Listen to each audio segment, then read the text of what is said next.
Hello. Oh, I didn't post it on Discord. That would have be helpful. I got distracted looking at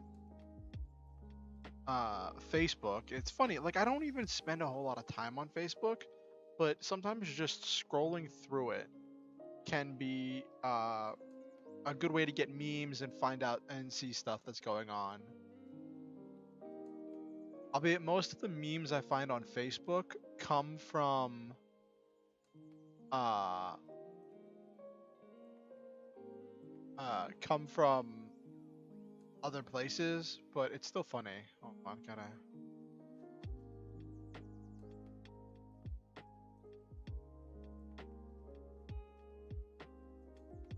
Oh.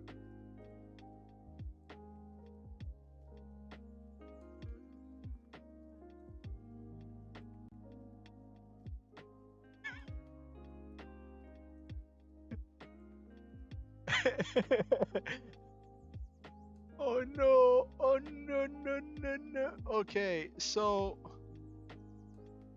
uh, hold on.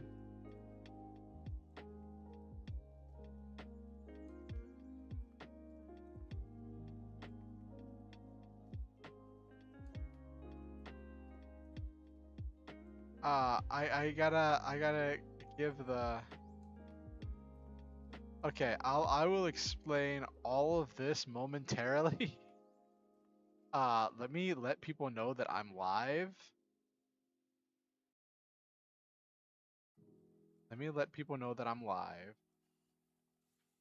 Uh,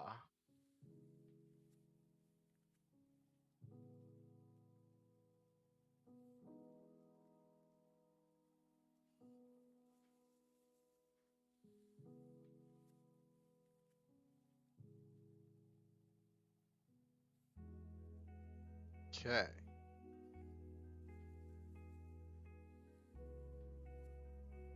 Okay, so now I've got that.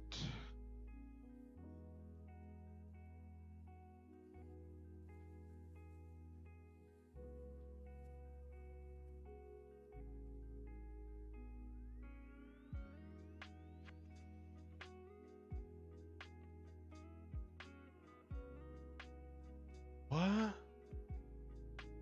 Huh? What is Twitter doing?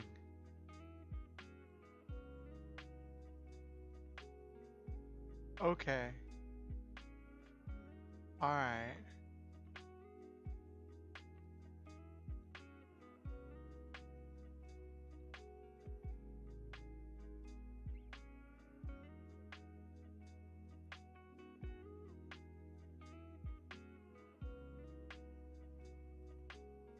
Okay.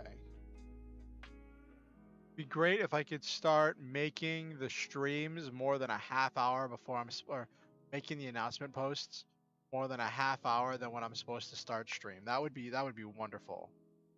That would be outstanding.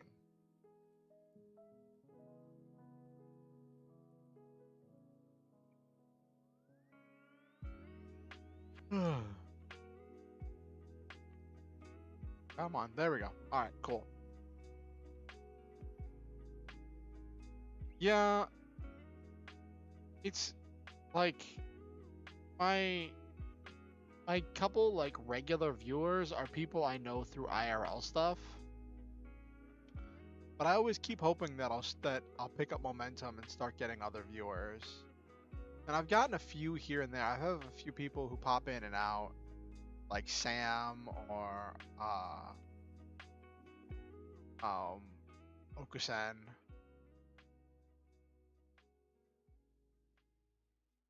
But okay, so story time. Gotta share a story with you. So I run a Lancer game on Sundays, right? And this past Sunday, one of the players who normally connects using their iPad could not connect, and we thought it was because there was an iOS update. And we're like, oh well, Foundry doesn't like iOS, even though we didn't update Foundry. It probably needs that iOS update. And so they were struggling all night in order to get the iOS update, and then they eventually um get somebody else to stream their screen so that way they could try being able to maneuver stuff on the screen. And went through all of that, and they were finally convinced to go through and buy a Chromebook just so they would have a small little laptop that they could use for Foundry for playing Lancer and doing other stuff that you can't do on an iPad, right?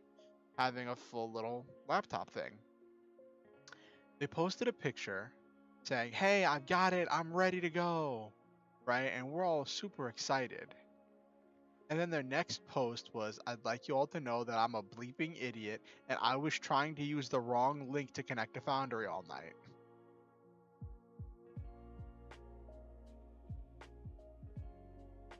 And that's why I was just like, oh no.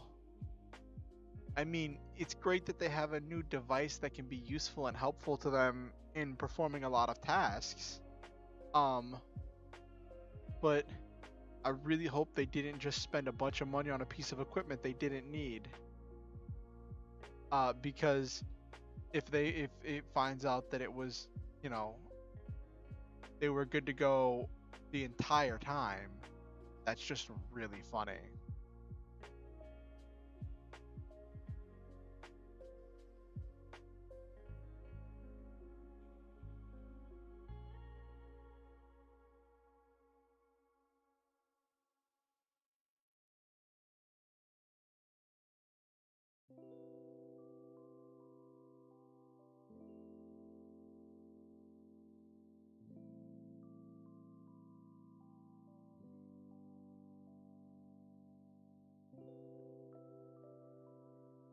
So like, it's one of the downsides of streaming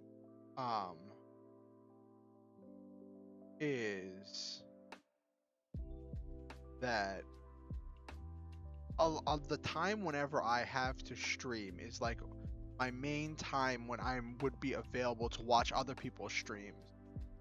And like, a lot of the people I want to watch stream are streaming whenever I'm streaming. So it's always like, darn, I don't get to watch them. But like, this is my dream. This is my passion. This is something that I have fun doing. So I'm glad to do it,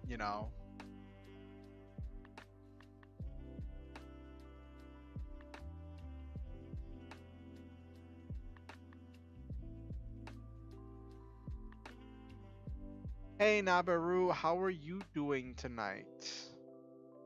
How was your weekend, Nabaru?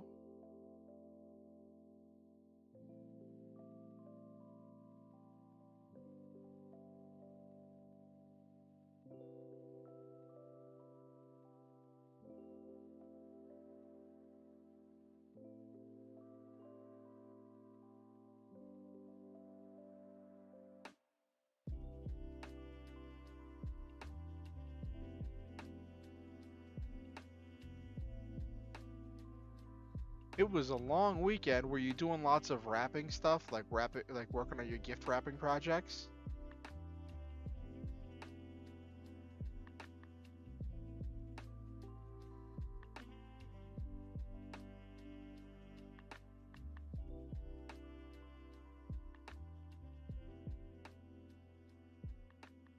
Ah, any cool anime you were binge watching, Nabaru? Oh, great.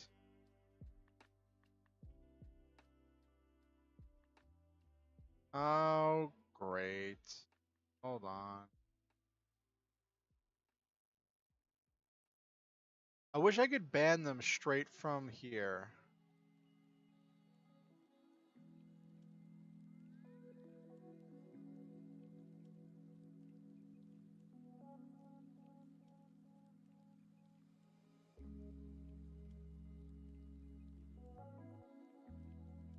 It's funny, if you have top chat set, the bot gets cycled out, but you have to have live chat on to even be able to see them.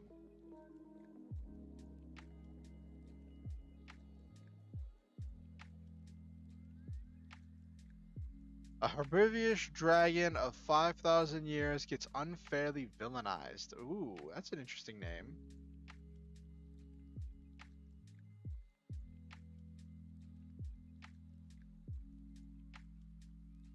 That's a very interesting name.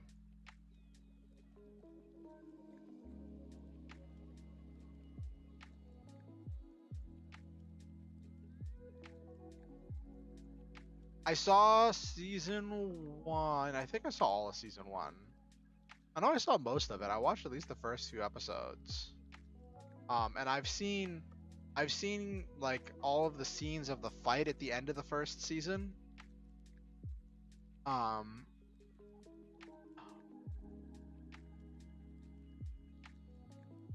I like that's pretty much what I've seen. Um,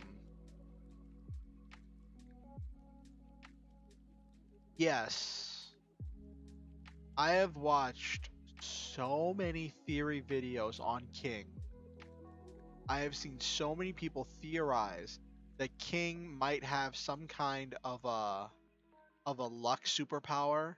That's why he's always in the right place at the right time to take credit for Saitama's heroics.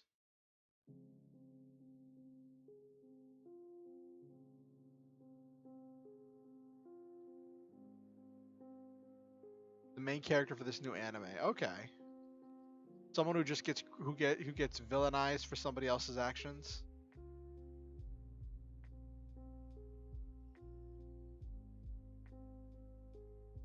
Intimidating veggie-loving dragon is thought to be second only to the Demon Lord. Oh no, not the Demon Lord.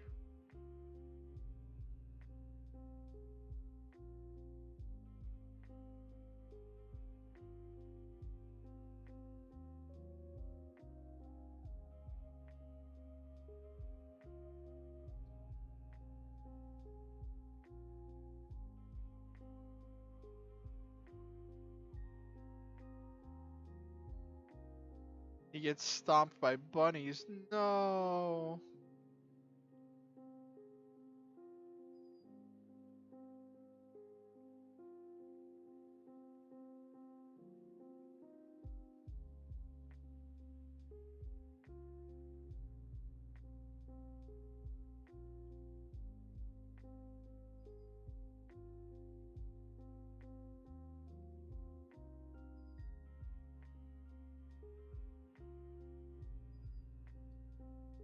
He's basically king in dragon form. Oh no no no no.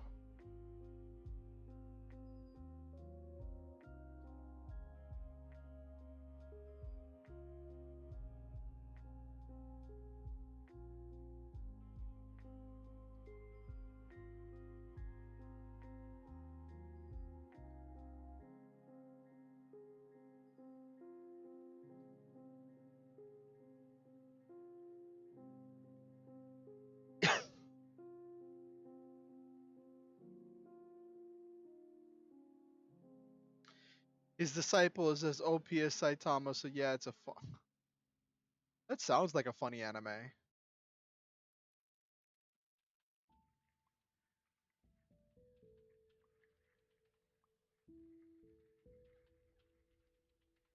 Silva, welcome. Thank you for the lurk.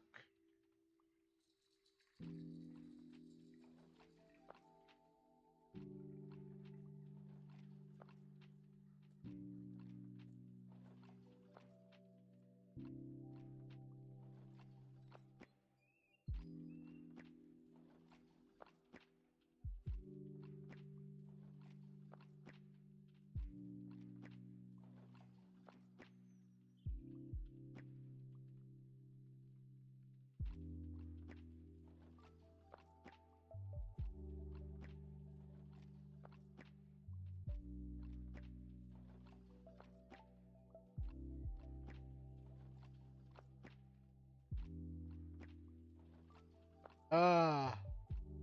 So did you have a game night this week, Nabiru, are you taking a break from that for the holidays?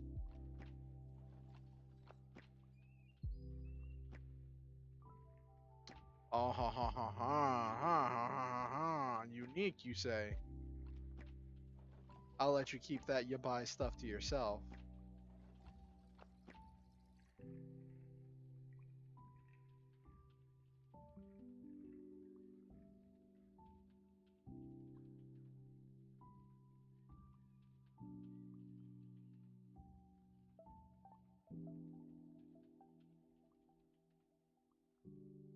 At a half game night, cause holidays. Oh, that still sounds fun.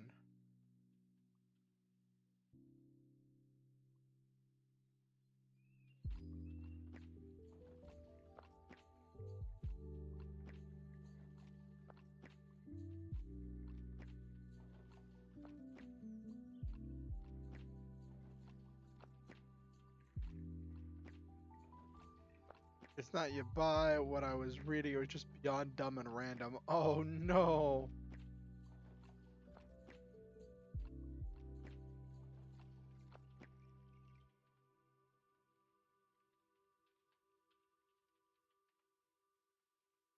You only remember the fun stuff, you say. Okay.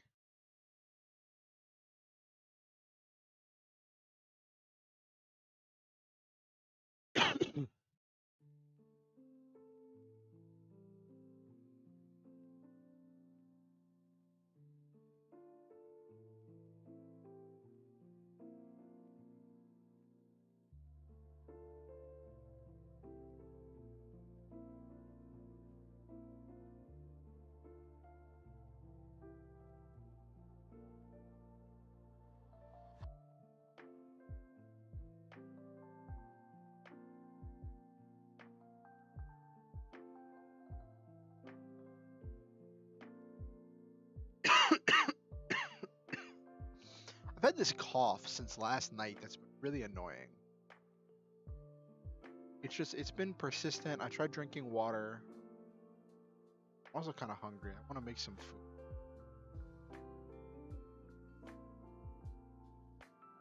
I'll probably do some cooking tomorrow.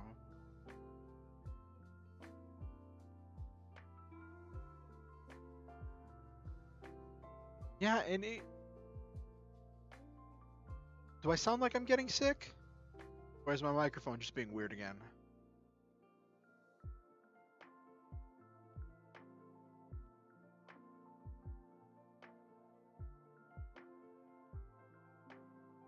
I'm not allowed to get sick. Bad.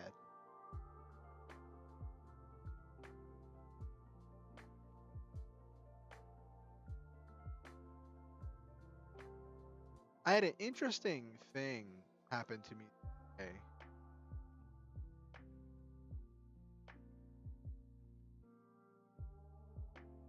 Like a laundry cough. That's funny, Nabaru. I had an interesting thing happen to me the other day. Cough where you feel like you chewed a dryer sheet. That's a good one. One of my cousins who still lives in Florida reached out to me like, "Hey, my aunt just moved into town from across the country and needs friends. Could set up something with your mom to get because I think she'd make a great friend to your mom." And I was like, I mean, I don't even live there anymore, but I guess I could talk to my mom. And my cousin does this stuff where online he has this entirely different name, doesn't upload any pictures of himself to his Facebook page, and I haven't talked to him in years, so I couldn't remember his name. So I was like, and I didn't want to ask what's your name because that's just weird, right? So I was just like, "Hey, what was your mom's name again? I think that's how my mom knew you." And uh finally got up the courage to ask him what his name was, and he told me, and I said, and I asked, and my mom said, yeah, she'd be great to become friends uh with my cousin's aunt, and she would be definitely be up for that. So I set up a group chat for the two of them to talk it out, to coordinate and plan stuff. But then mom hasn't even looked at the group chat, and I don't know uh if she even saw it.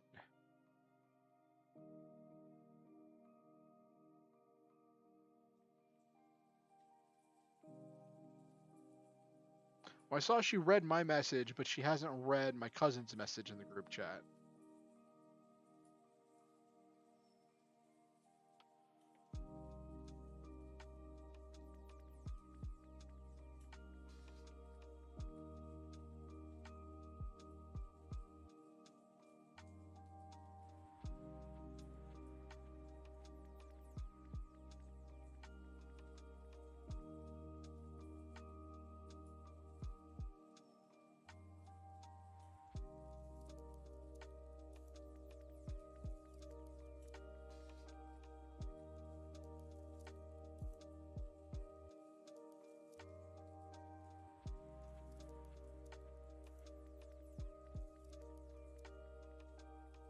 Yeah. Well, me and my cousin used to be really close, and as soon as he said his name, I instantly remembered. I was like, "Yep, that's it."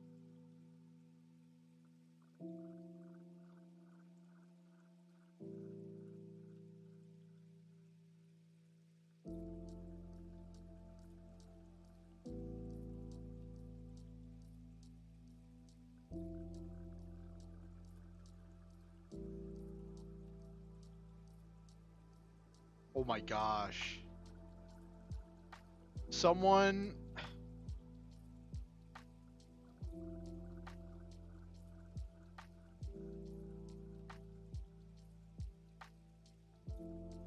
someone has finally decided to call in the big guns when it comes to fighting AI art. I have mixed feelings with AI art because like I've done AI art streams on the channel because I did it as like fun stuff because I'm not monetized. I didn't feel like I was making any money off of it. And I was coming up with images and I'm not financially in a position to be able to hire artists. But like the more I learn about AI art and how it was trained and how it's currently being used, um, the more I guess, uh, yeah, the more disturbing it becomes. The more I learn about it, and like at first I was thinking, well, this is just gonna act as because trying to understand how it's gonna fit in the larger ecosystem, and I'm just like, okay, well, this is just gonna act as like a basis where like it generates the base image, but then artists have to actually make it into art, right? But hearing that like artists are saying that it's so frustrating and so difficult to edit and fix images generated by AI art in order to turn them into actual art, that it's honestly just harder to do that than to just make the entire image themselves. Um, that's been an eye opener for me. Because like I generated the image of my giant robot that I wanted to use as a reference. I still intend to use as one of the reference images for getting my Star Hunter machine drawn. Um, but if some like I also realized I settled on that one because it was the first one to have hands, which I realized that was a low bar to set. Do I still have the picture on here? Nope, that's the blue one.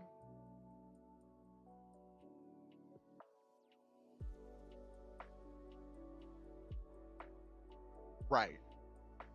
That's another thing that people do.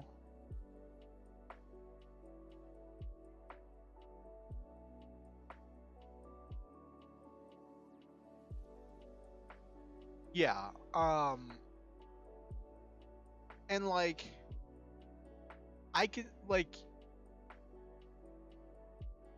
full disclosure here, like whenever we have anime night, right? We're like not not everybody pays for the anime we watch on I don't know if I can say this, but like um there's a lot of stuff involved with it. And a lot of people are making these really just icky icky defenses for anime art. I don't defend anime art at all. Um because like seeing some people be like, well, you can't stop other people from learning from your art and studying your art. And I'm like, AI isn't a person. AI is a product. And as soon as you're making a product and you're using other people's art, you need to pay them for using their art in your product. The fact that um, the stable diffusion model for AI art is open source doesn't exclude it from that. They try to, but like the stable diffusion model is being used by sites that are attempting to charge and make money off of it. Um,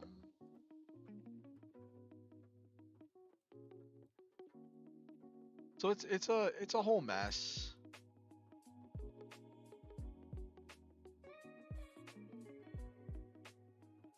But also, as AI is being developed, it's getting better and better and better at everything at a scary fast rate.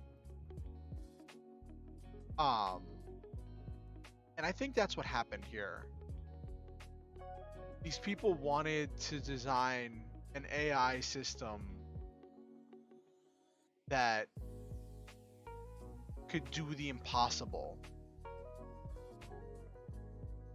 And they realized in order to make it work, they had to use a massive pool of data. And there was no way they were ever going to get permissions from all the people they wanted to use for the data. So when you do research about it and find out all of the images that they use to make the stable diffusion model and all of these other art generating AIs, they used, I don't know how they got them, but they used like copyrighted art, tons of copyrighted art. They used images of people's medical records. And I'm just like blown away by that because I'm like, that had to be an oversight somewhere because like pictures of someone's medical records? Yes, Skynet will come, but it'll turn everything anime.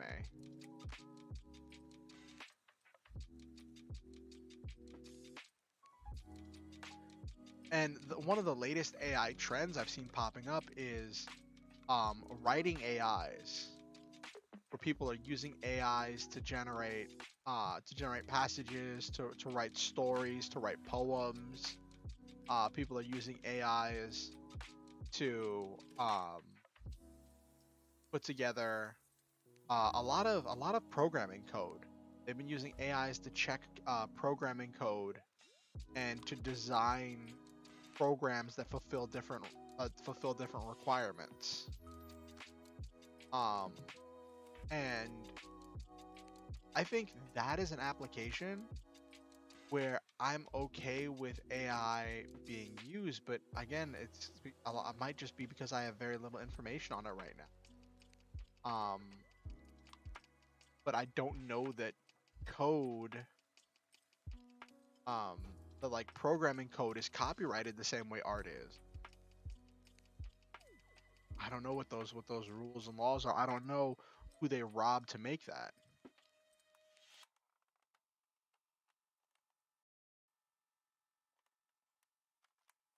And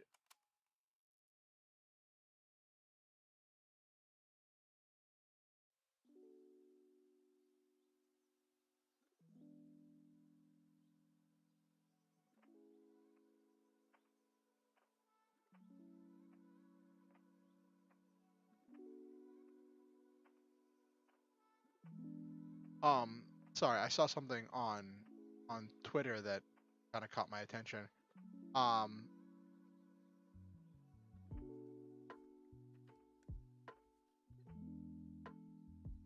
I don't know how it all works, Nabaru. That just goes back to how little I know. And like some people are saying you can't stop progress. But my thing is I'm not sure if this is forward progress. This is attempting to further like distance people from the program. I saw someone post earlier today that yeah, fiction takes bits from fact. Um I saw someone post earlier today, the YouTube channel Mother's Basement, their Twitter account, was sharing a post where someone was talking about having a completely AI generated game where like all of art and the code was all AI generated, and talking about it being the future of gaming where you could generate a near AAA experience in a fraction of the time with a fraction of the cost. That's employees that you're just not paying. Um, and the thing that they pointed out was you're gonna get this very shallow gaming situation, and then the you're gonna get this like very simplistic, very shallow gaming situation if you have them designing everything randomly generated, and then at the end of the thread, the person who was trying to defend the AI designed games, um, was like, well, this can be AI assisted gaming, and completely pivoted their point and was like, so the AI generates a bulk of the code and the assets, but that frees up the creative people who are making the game for writing the story and putting together the key parts. So then the AI does the parts that aren't as important. And somebody else pointed out that like everyone in all fields has pointed out when it comes to using AI for this kind of stuff that it's harder to fix the AI design stuff a lot of times than to just make it themselves. So it's like this isn't the advancement you think it is. And I saw somebody else post on Twitter about it, was like saying that you generated an entire book and the art for that book via AI is not the flex you think it is. And I was like, I can't believe people are actually trying to do that. I'm like, uh, I've put a lot of time and effort into honing my craft as a writer, and I'm not saying I'm a great writer or even necessarily a good writer. I think I have a decent amount of talent. Um, I like my own writing most of the time. Um, but if I saw people trying to like release an AI generated novel and say, "Yep, I let this AI process for like 9 hours and it generated an entire 50,000 word novel," I would feel like, whoa, hold on. I'm not sure if you can call yourself a novelist at this point if you didn't pour your heart, soul, trauma, and bad personal habits into it, you know?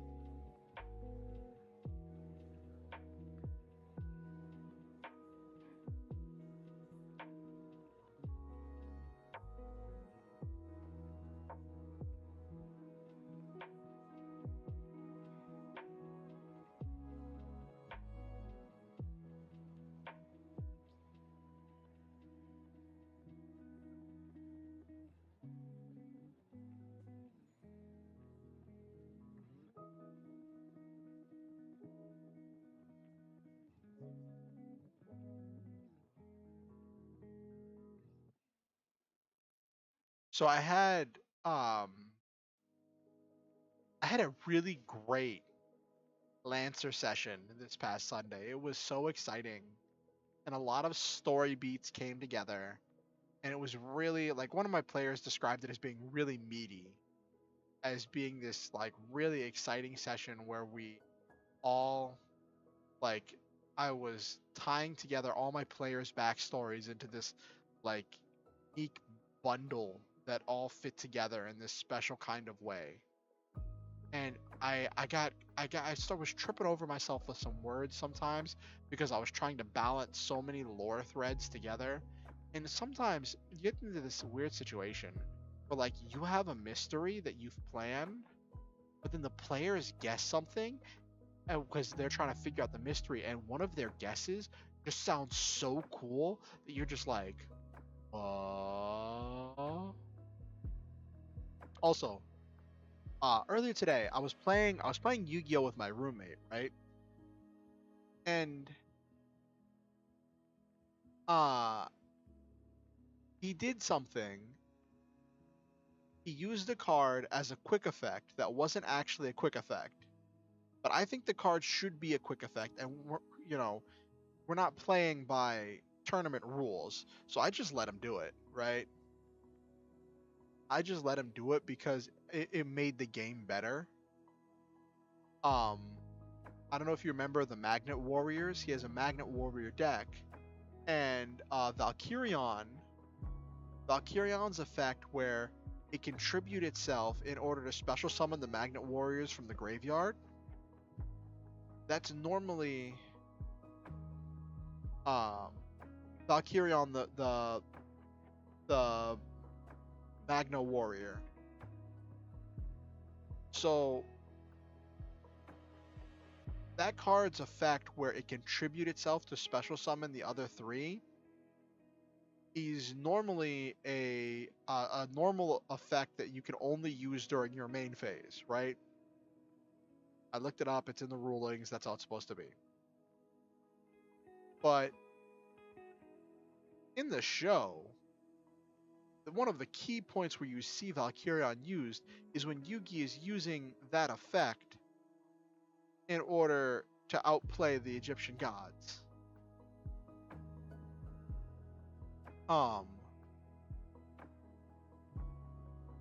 And I think it just makes Valkyrion better if it becomes a quick effect. My opponent tried to use it as a quick effect. Right. And I looked it up, and it is supposed to be during your main phase. And I'm like, I don't know if I'm a bad person, because I didn't correct him. I could have corrected him. I could have said, yeah, you can only do that during your main phase, right? But like, we weren't in tournament. We weren't like playing for an ante or anything. We were just goofing around, sitting on the bed, playing some Yu-Gi-Oh. So I just let him do it. I just let him do it and was like, okay. I won one game, he won another game, and it makes Valkyrion infinitely stronger. And I think it should be for what you have to do in order to get it out. Considering you have to run 3 normal monsters in your deck that don't do anything in order to summon it, I feel like it should have some kind of save itself. I'm not even sure if it was a misplay. I think it was just a not understanding the card's effect and it not being clear.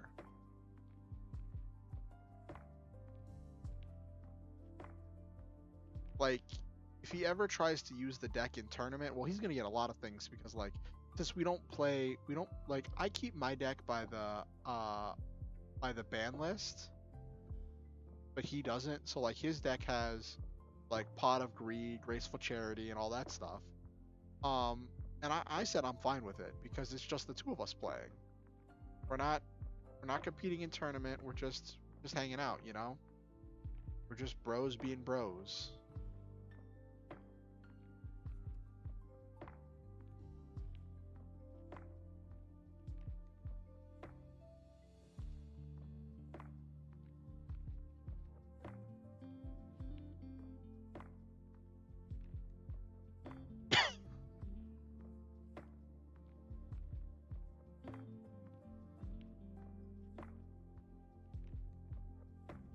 Oh my gosh, this cough just keeps coming back.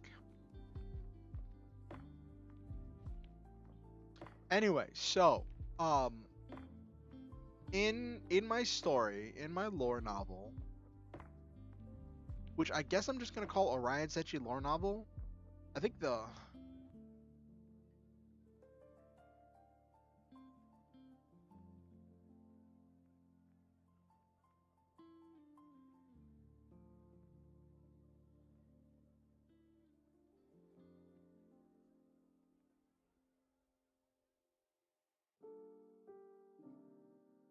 yeah, something like that.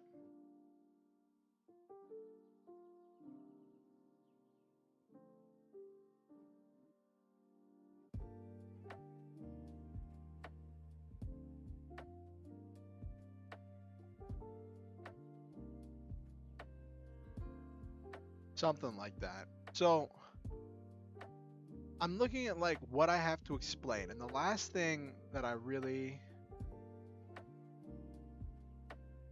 a heart-crushing card for anyone with an established board. You basically make them themselves. Oh no.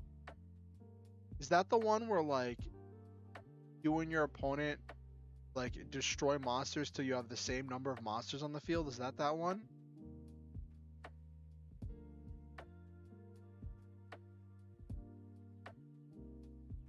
At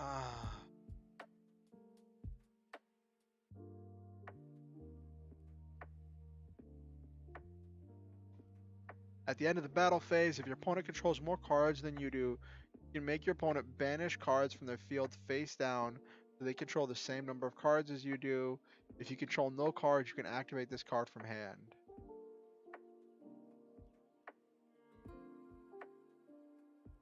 That's rude.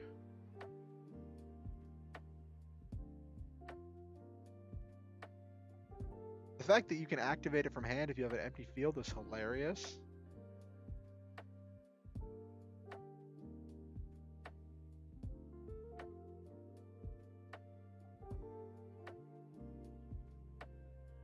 So like if your opponent goes first, sets up their board, and you go second, and then you just skip straight to battle phase, then evenly matched with no cards on the field, you just wipe their board, then main phase 2 you build the board. That's hilarious.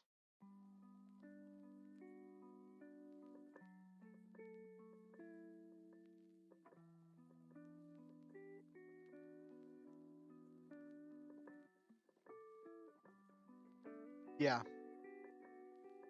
That's a card that looks really cool, but like I don't think I'd run it.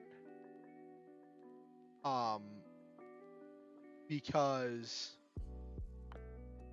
since it's just me and my roommate playing, right? And he uh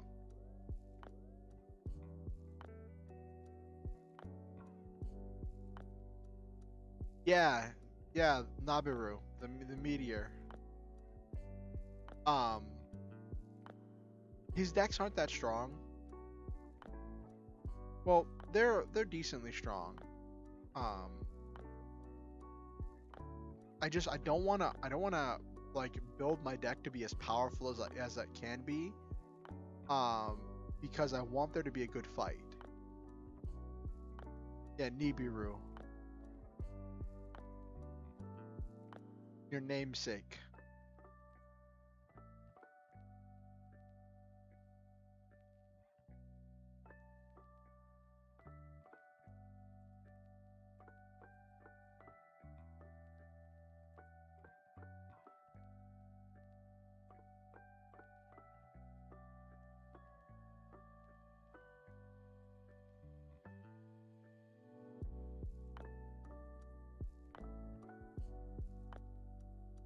Don't make powerful decks, and make decks that make sure games last more than 2 turns.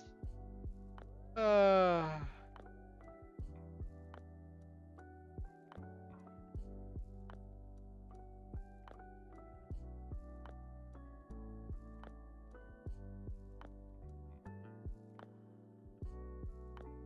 what? Hold up.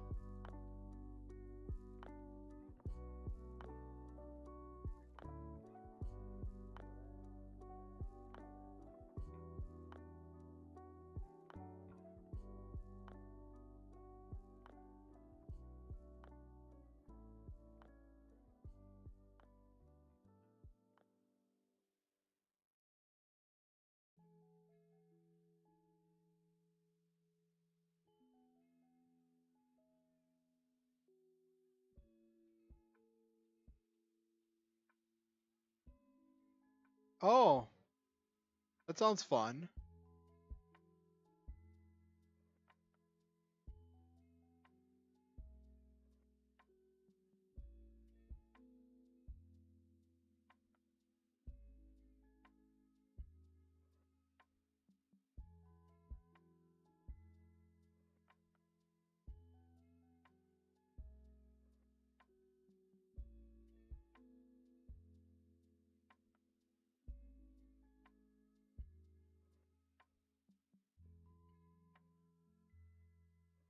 Alright, let's get started.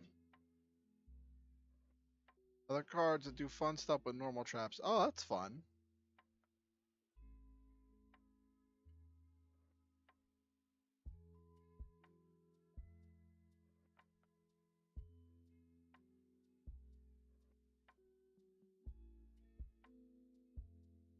Yeah, there is a lot of dark support.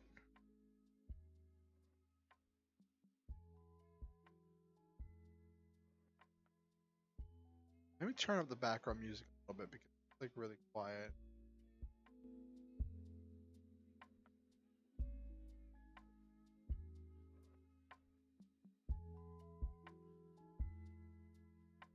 So,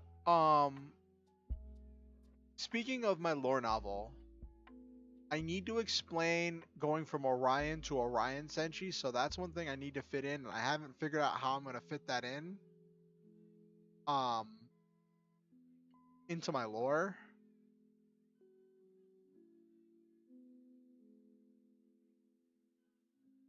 Yeah, I am on chapter 21 out of 27. I might expand it to 28.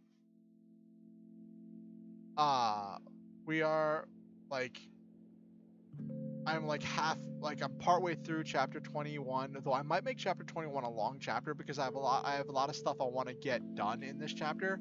And there's some stuff that, like, because I've been keeping this 2000 to 2400 word limit per chapter, um I have been procrastinating with having the characters do in order to complete or work through certain story arcs. And it has been dragging on to the point that it hasn't gotten dealt with, and it needs to. So I just kind of cobbled all of it together into this one chapter. And I don't know if I'm just going to have this chapter be the chapter where they catch up on all those things those plot threads get resolved that they should have resolved before, or how I'm going to fit it in. So we'll see how all of that fits together.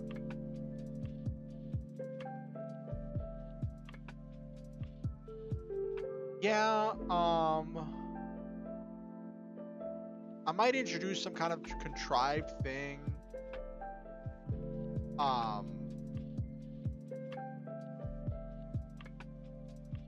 Like, might introduce some kind of contrived thing about, like, having Orion pick a name and then choosing Oriansenshi because an old friend used to call him Senshi because he's a warrior who fights through things.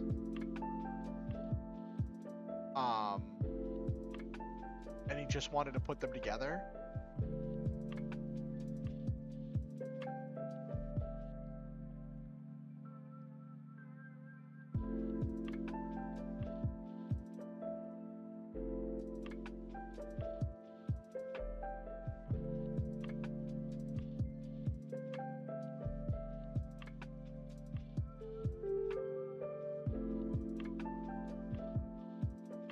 Actually, I could probably insert it right here.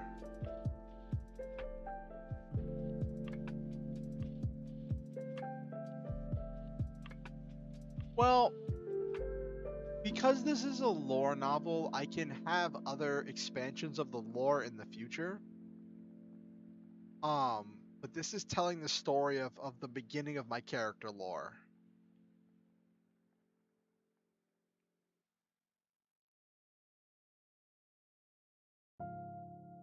So, I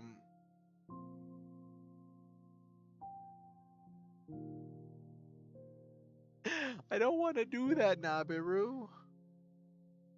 So, what's happened so far?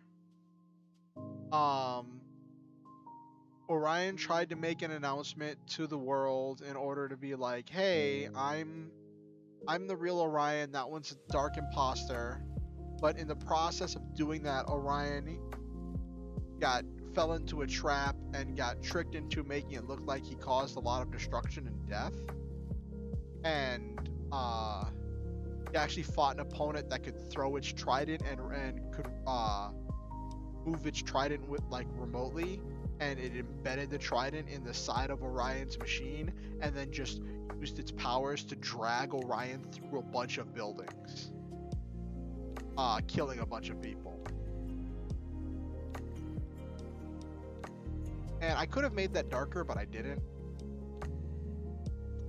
So one thing led to another, and then humanity declared the Star Hunters and the Stygians to be humanity's enemy, and Orion had to flee the planet because he had nowhere safe to go. And then he has one fight on another planet where he sees that on other planets where this war has been going on for a while, they're desolate, destroyed, covered in craters and blast marks. And a few days after that, a few days of fighting and training, confronts Omni Grand General and is like, "Are we really winning? Like, I've seen this stuff. What's going on?" And Omni says, "Well, I'm gonna take you somewhere and follow me." And Omni takes him through a special transporter to this special lab. And in the lab, there's lots of machine work and lots of research and stuff happening. And what Orion sees are these two tall cylindrical devices that are huge. I make them huge. I'm right that they were huge.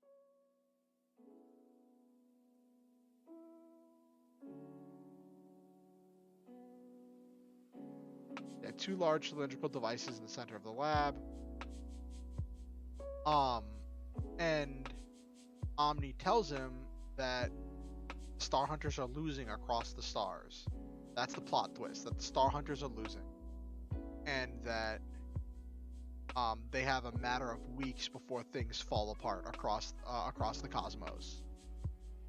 And that they're designing each one of these devices is designed to tear open an intermultiversal vortex to launch whatever it catches in the vortex across the multiverse to a universe where it doesn't already exist. And Omni asks Orion and says, "Because of your power, because of your capabilities, I need that power. I need someone to go through the rift with this device in order to make sure that it goes off. To make sure that it goes off and that it catches them." And, you know, Orion asks about how he's going to be safe, what's going to happen. And he finds out, okay, there's an energy shield that should protect you, but it's still being tested. We don't know. And then after they're having this deep and important talk, now there's a lot of noise. I had to write that there was a lot of noise in the lab from all the machine work, all of the work throughout the lab. Because I've written before that there's this unmistakable sound that all the rifts make whenever they cut open. So I wanted Dark Orion to show up and be surprising, but I couldn't figure out how to do that without having the noise of the rift opening up.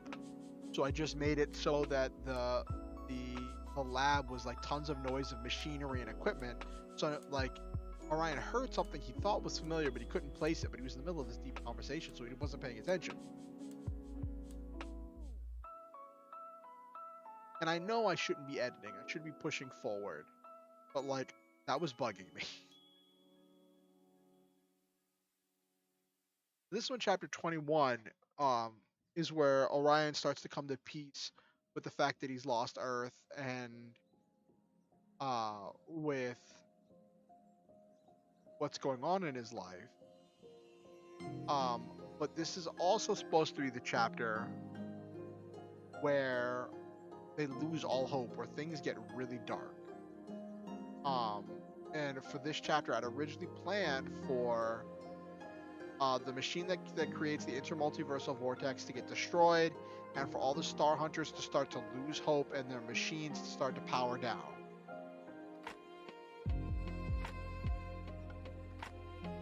Which is going to lead into the next fight. So I'm gonna do this thing introducing Senshi, see if it doesn't fit like a crowbar in here scene.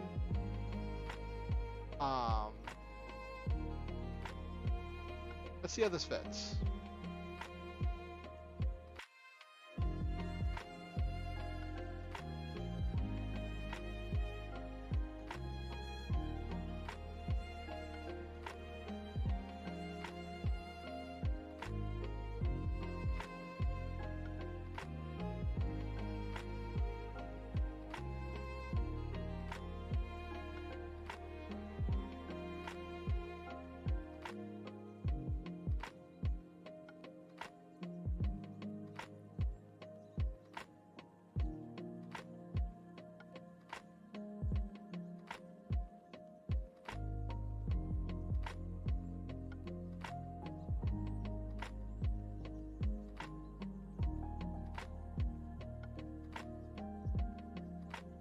Hopefully this doesn't seem too contrived.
Okay.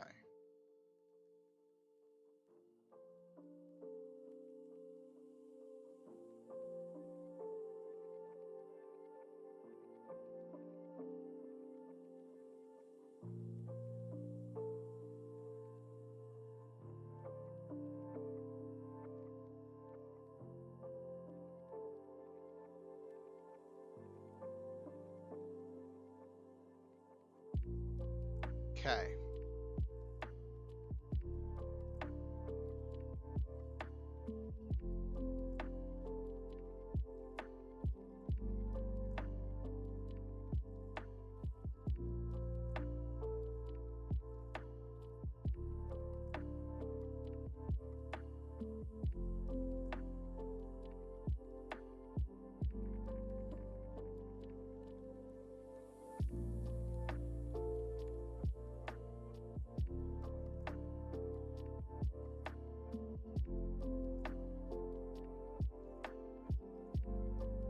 Okay.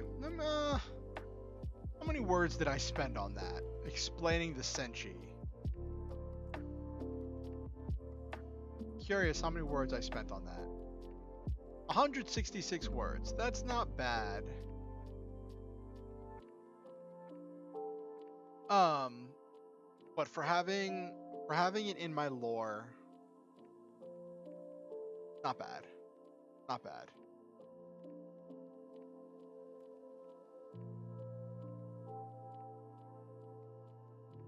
I probably would like it to be put in there more.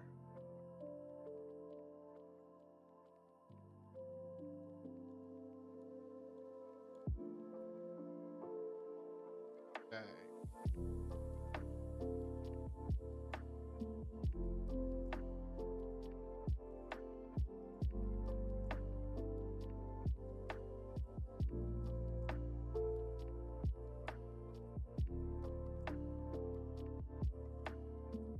Come on.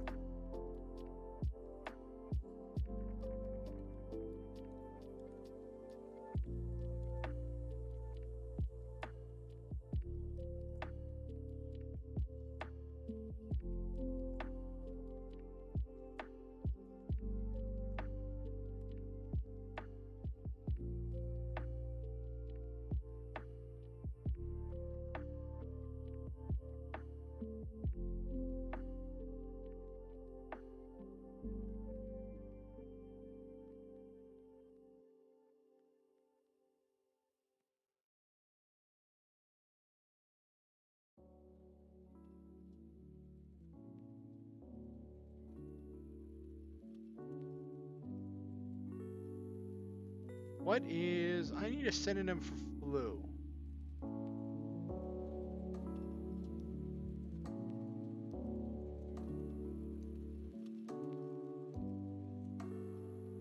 Wave, waft, float, stream, wing, glide, wheel, flutter, flit, hover, hang, take wing, took to the air, mount. What we got? Come on.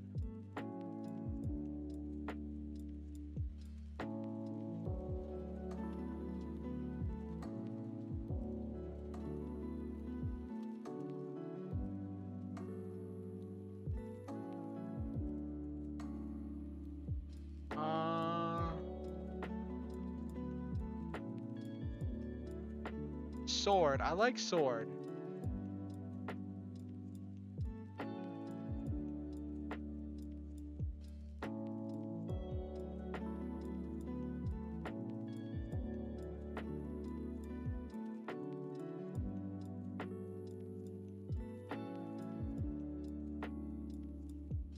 Yeah, that definitely is.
So it stated earlier that things work in cycles where like the Stygian efforts will ramp up and get more and more dangerous, more and more units, so there'll be some big cataclysmic battle, then they'll go dormant and they won't fight for a while. So this is a reference about that, where it's like on a world where that's become the norm, where people can set their watches by that.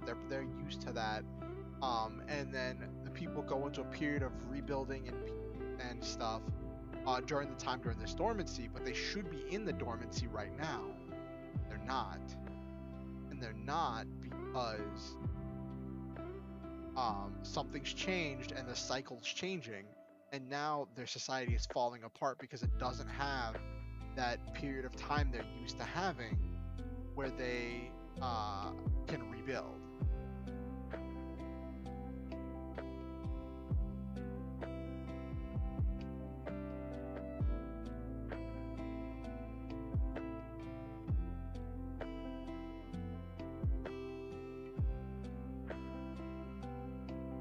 I don't like that sentence.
Yes, any Sentai series.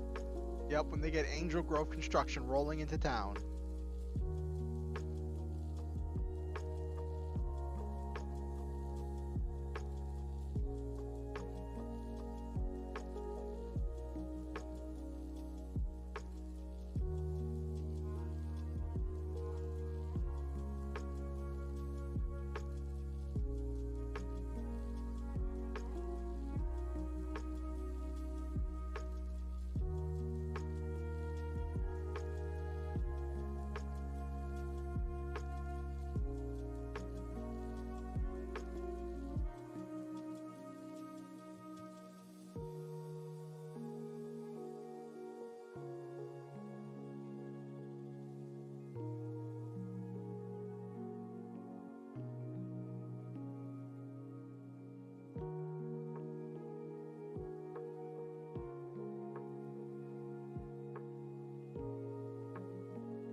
this is like we're getting this like kind of big final battle vibes from this because this is the darkest moment.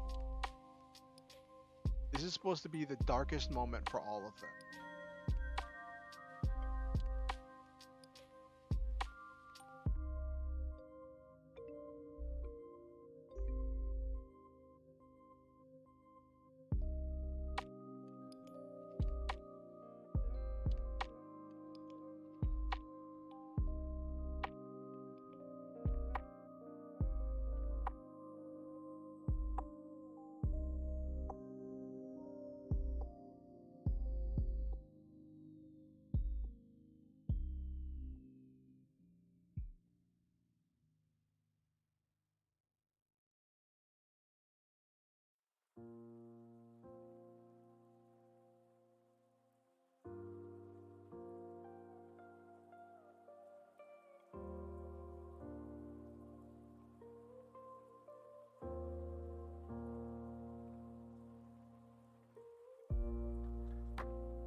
I'll say 10 generals so far.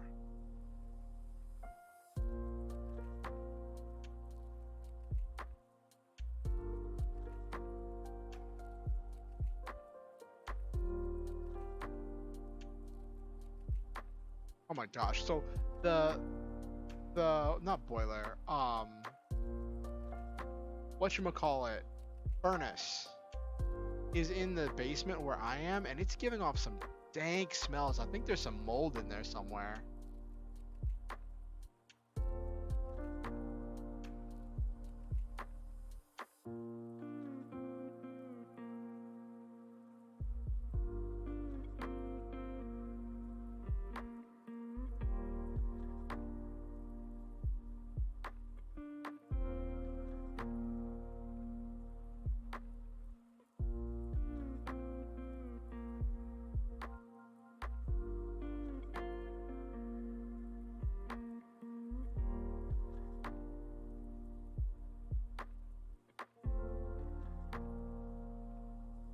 Yeah, definitely yuck.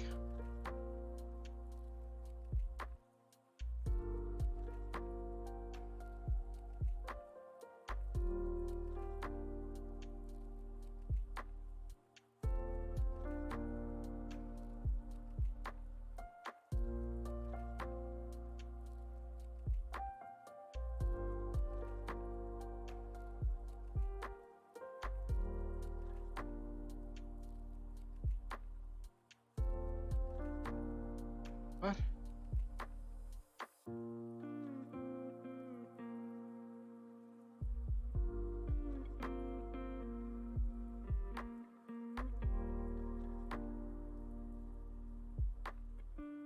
Okay, whatever.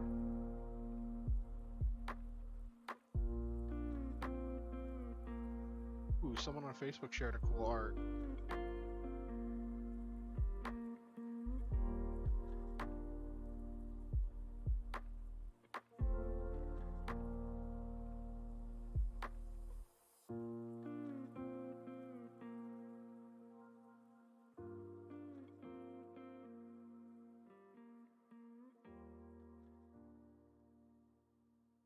Okay.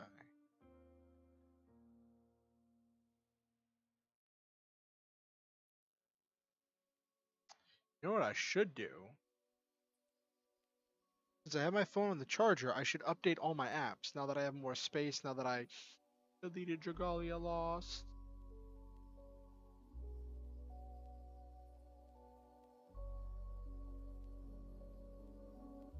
There we go. I'll let that go while I'm going. Okay, let's get back to work.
3 games on my phone, but they take up. Yeah. I deleted Dragalia Lost because it's over. The game server's closed. The game is over, so I don't need it taking up 8 gigabytes of space on my phone.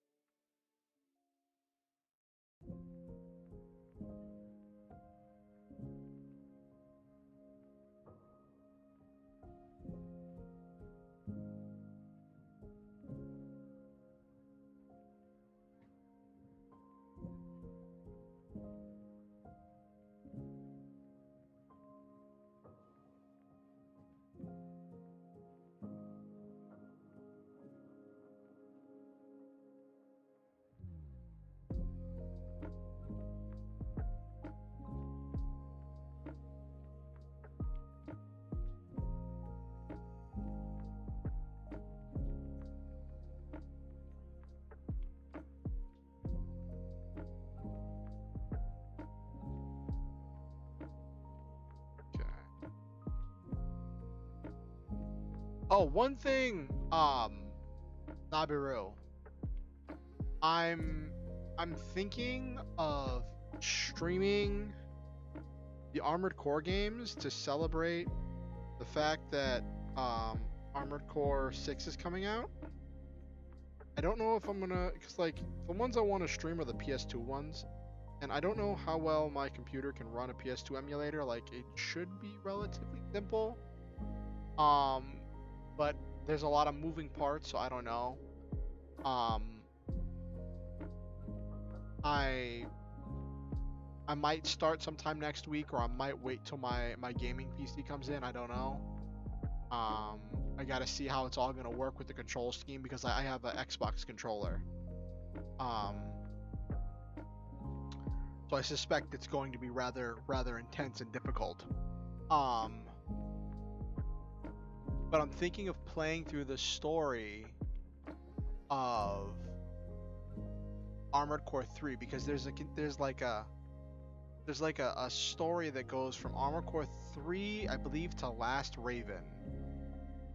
And I kind of want to play through that entire story of all of those games. I own most of them, so it's kind of questionable about having ROMs of them. I know I own 3. I own Last Raven. I think I own Silent Line. I know I own Ninebreaker and Formula Front.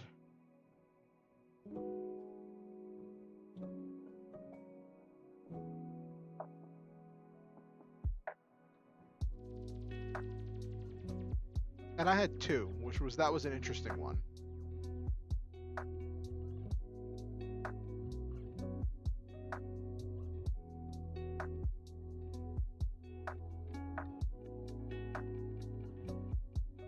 It'll be a little bit different from the writing streams. I think I might focus on completing this and then take a break from the writing streams for a little while after I finish my first draft. Maybe do a couple gaming streams here and there before I go back to doing writing streams. And trying to fit that into the rotation.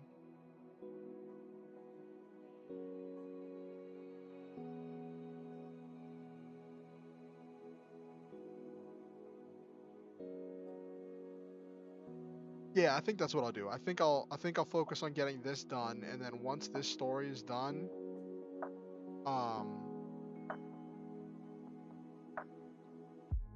I'll probably just do some Armored Core streams. Because it's on brand, it's giant robots. It's not super robots, so it's not quite what I'm looking for, but there's no English version of Another Century episode, which is kind of a super robot-ish version. I could do Zone of the Enders. Because I do own both Zone of the Enders games.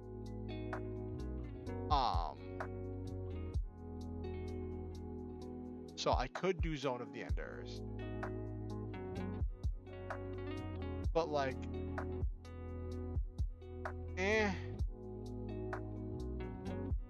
Zone of the Enders isn't quite what I'm looking for.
I shown? Now I'm just remembering. Have I shown Dark Orion with a weapon?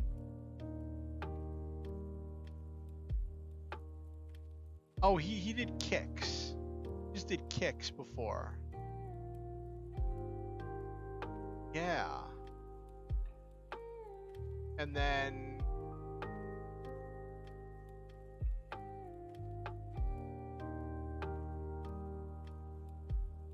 what else?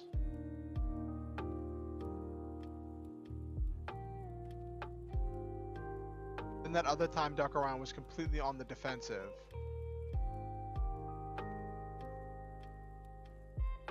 Yeah, so we're just doing kicks. Okay.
this is an instance where Orion's trying to like reach out and make peace and negotiate with Dark Orion, and Dark Orion's expressing, no, I'm not like I'm a created thing that I am designed to break you. Um, and this creates this interesting dynamic. I know some people who like read it and become fans of it will be like enemies to lovers, AU fanfic, whatever. But like that's not where this is going.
Yeah, I guess that is kind of classic dense protagonist, but we're not gonna sit there for too long. Or he's gonna take Dark Orion at his word, just gonna be like, well then I pity you. Because you possess all of my emotion, but no way to utilize and express them for any purpose other than combat.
Okay.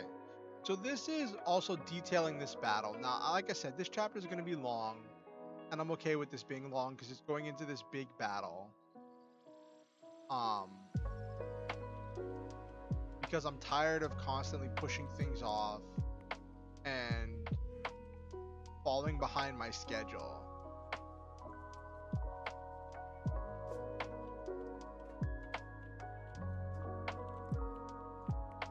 Like, how many words is this? Yeah, we're already at almost 2,700 words.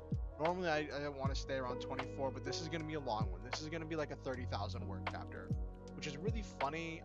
In editing, I'm probably going to like rearrange a few things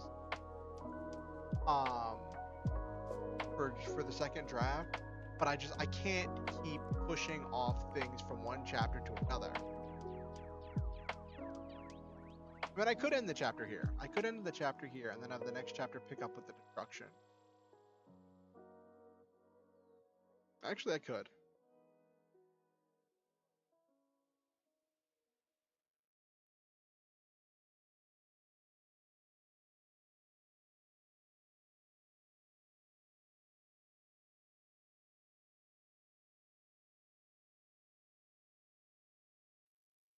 Shockwave? Not. That's. Shockwave is one word.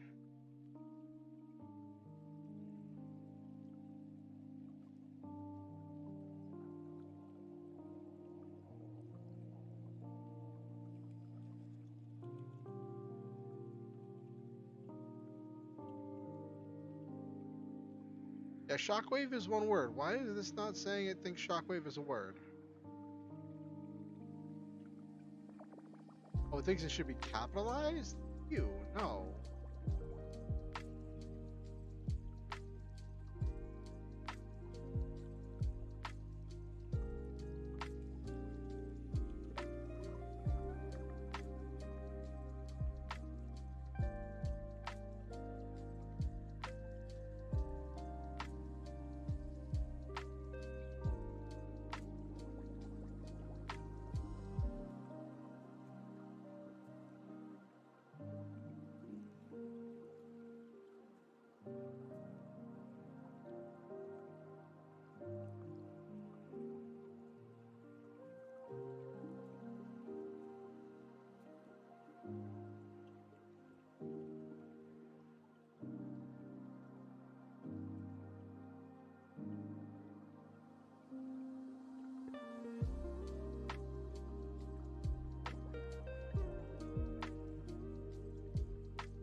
Yeah, I guess spell check.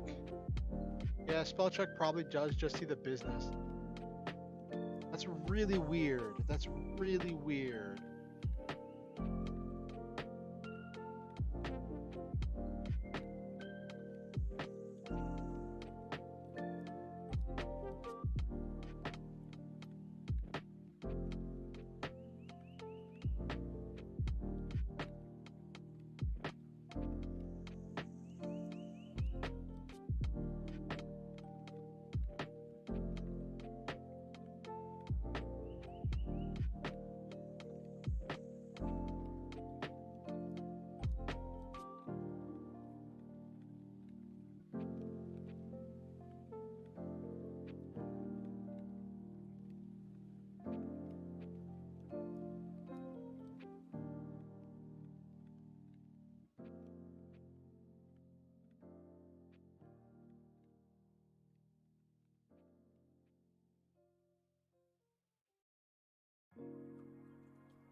Okay.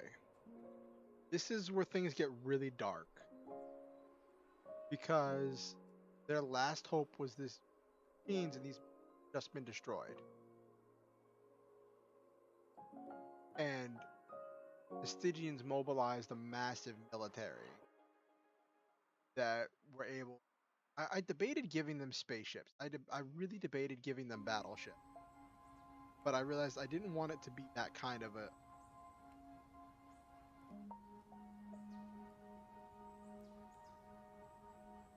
Want to keep it mech level.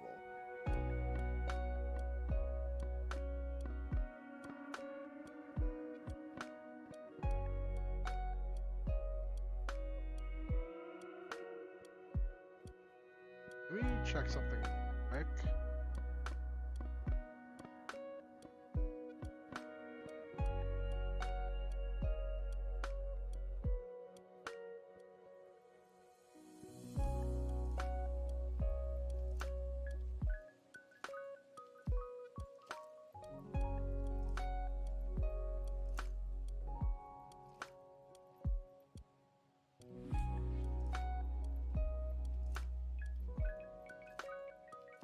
Fighter never gives up. That's what I said.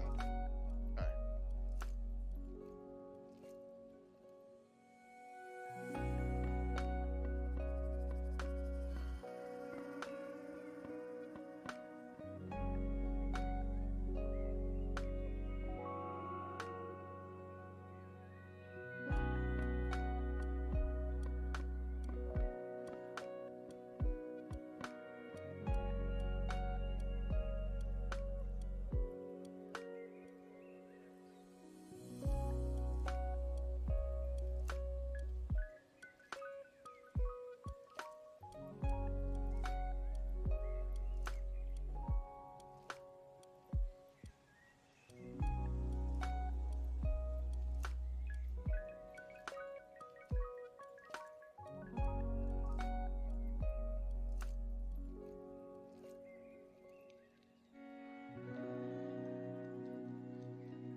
not sure how I feel about this chapter, because I kind of, in this one, Orion's not despairing, but like, he was despairing before, and he's already had his arc where he came out, and so he's kind of already found power, but I don't know if that takes away from the darkness of the scene, because should Orion be giving up too? Because, I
don't know how I feel about this.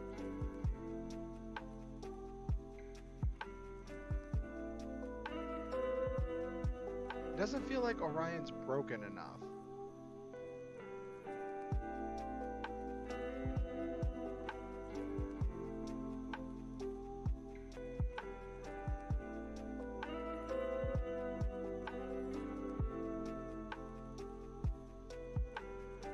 No, I don't like it. I don't like it.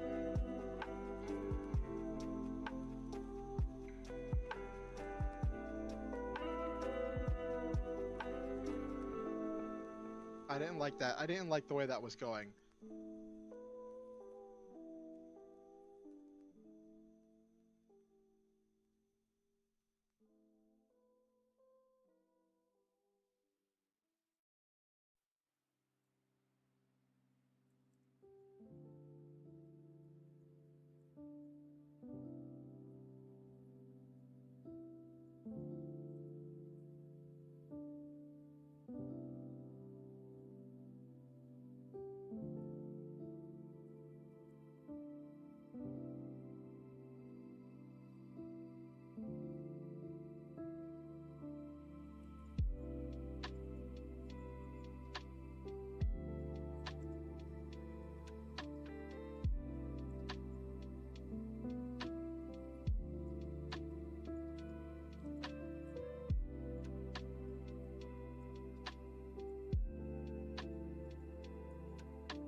Yeah, I like this direction better.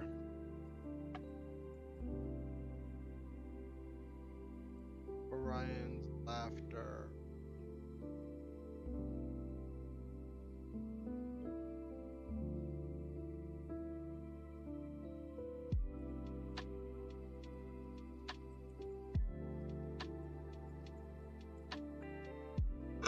All right.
So I'm gonna end it there.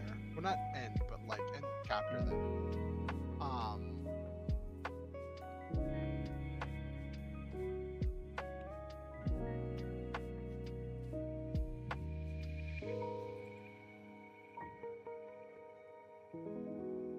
Okay. This is the darkest moment. Their final plan to save everything is destroyed. The Star Hunters are being cut down. Orion's helplessly falling to the planet's surface.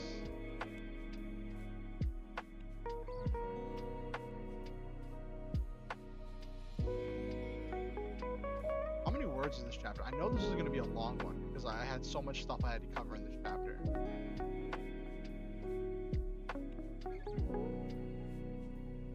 There also were like 2 fights in this chapter.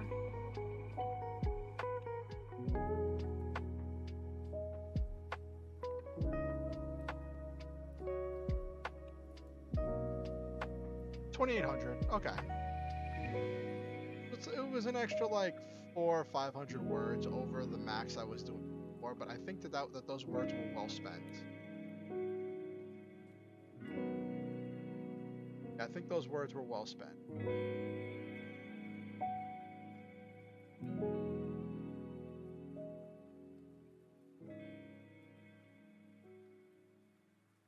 Go to 22.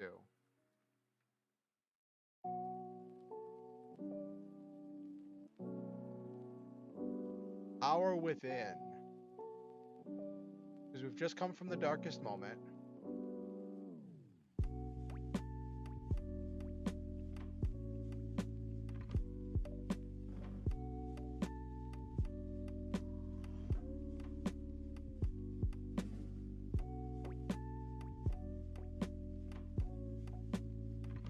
Now we've got to write Orion finding the power within. He remembers his training and realizes the peoples of the galaxy are ready to give up darkness.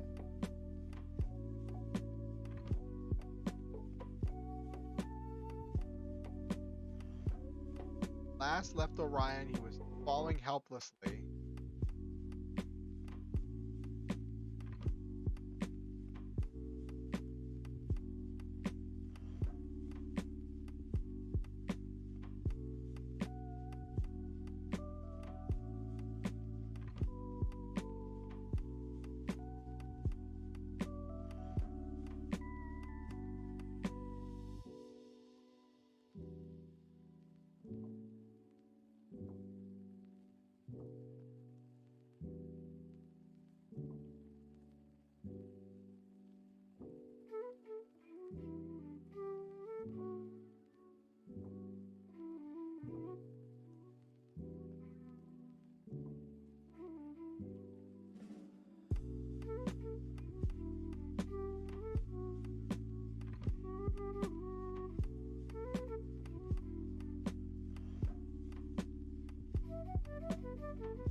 No, free fall is a word. I know that free fall is a word. Or is it 2 words?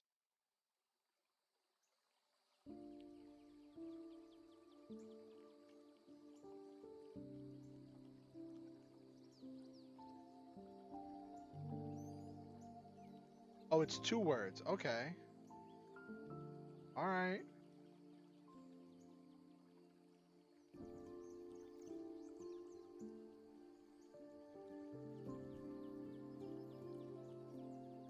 Two words.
if I can find a synonym for suddenly.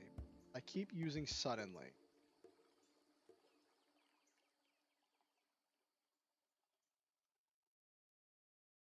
Abruptly.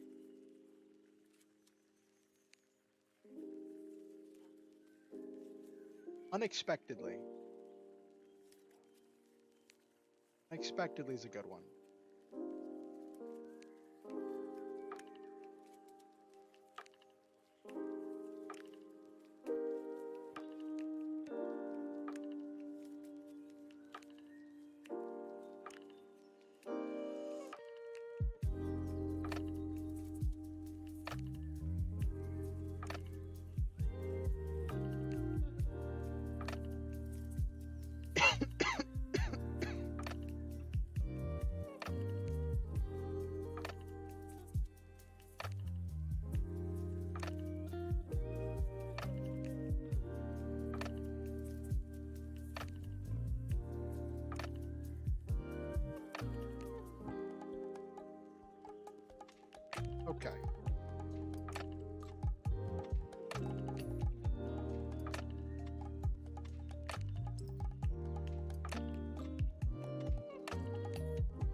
Okay, so this is kind of like finishing up from the last one where I could probably put I want to start this chapter in the darkest place, which is where Orion is powerless on a strange planet and no one's responding. His machine's gone, his power's fading, he's badly injured.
Okay.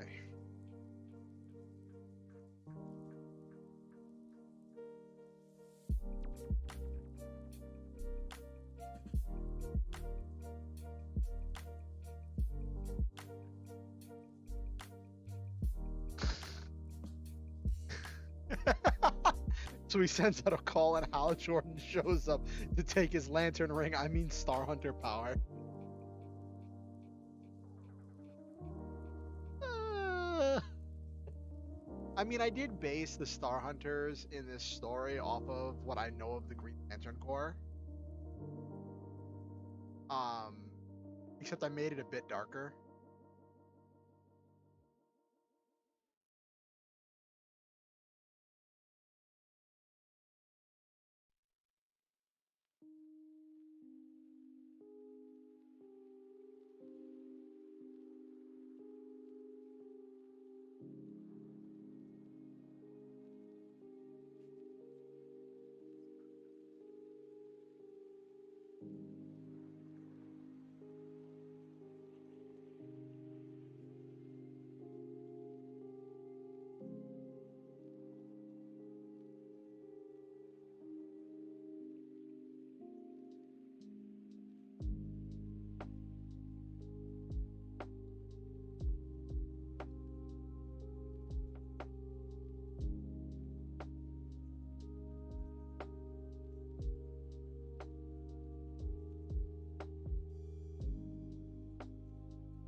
How are you supposed to come?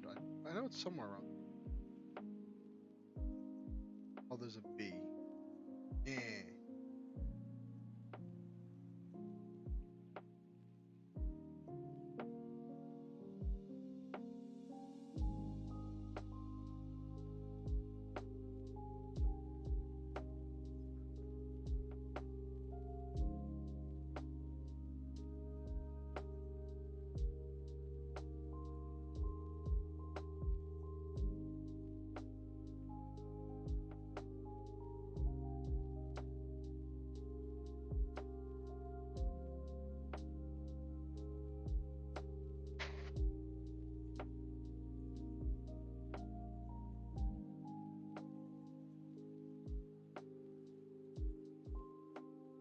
Okay.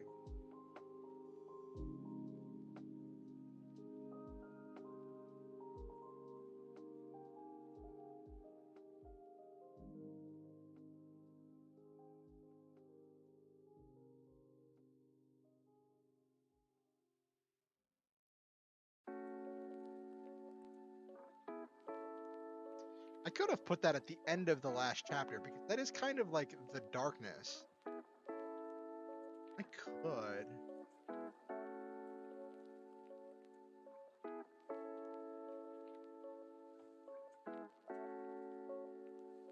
Two fun words with a B at the end.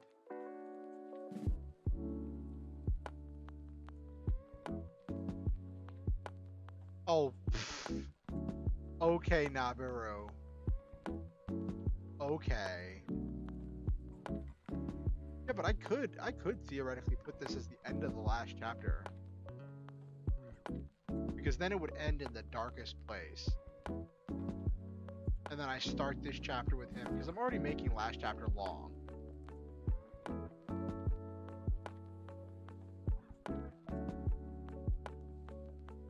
How many words is it? I want to go back to getting to the short chapter.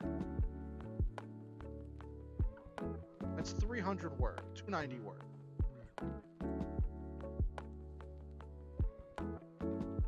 Yeah, let's do it.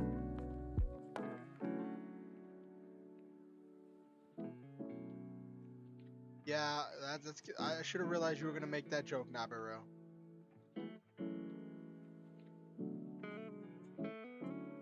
Okay.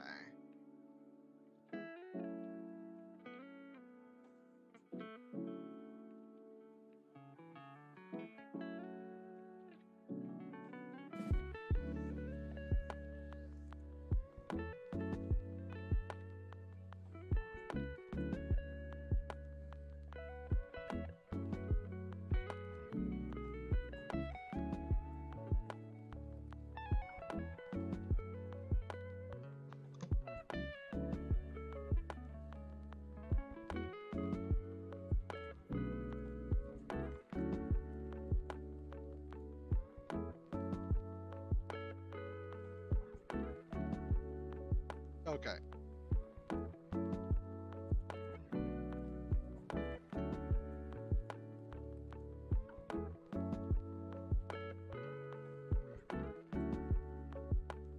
So now this is gonna start with the hero finding power. There we go. Now we're back on track. We had the really long chapter 21, which was the darkest moment, which dealt with a bunch of stuff that I've been putting off doing for a long time.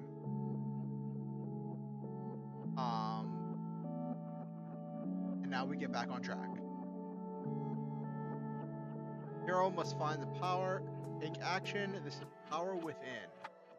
Orion remembers his training and realizing that peoples of the galaxy aren't ready to give up to darkness.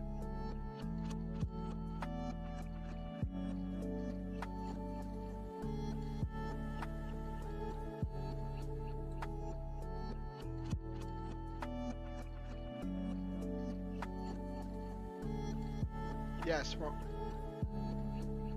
hello, Okusen. Welcome, glad to see you.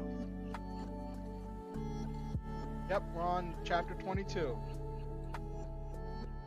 Yeah, I just finished writing the super dark chapter, the darkest moment.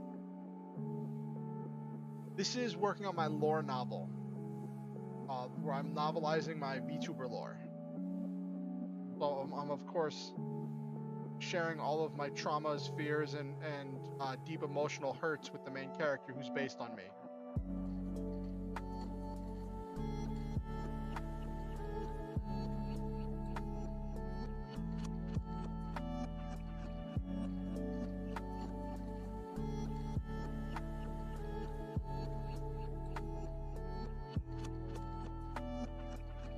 So how are you feeling, Okusen? Are you still at work or you just get home?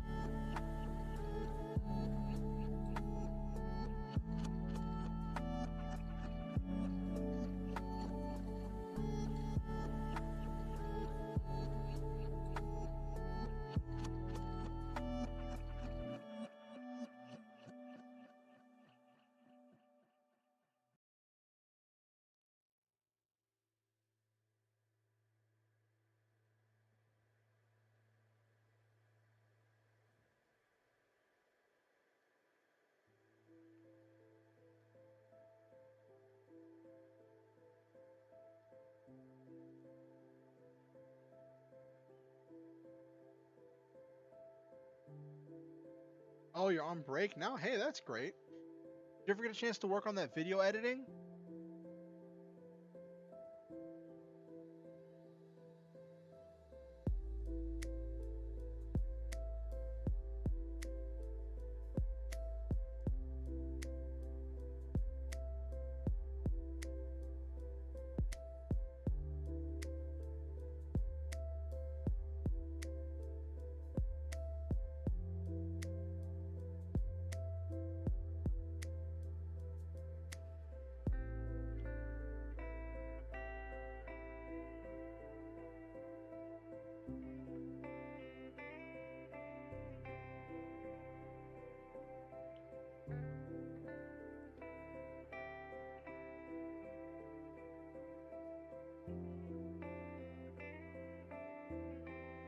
That's cool. I'm glad you actually have a desk, Okusen.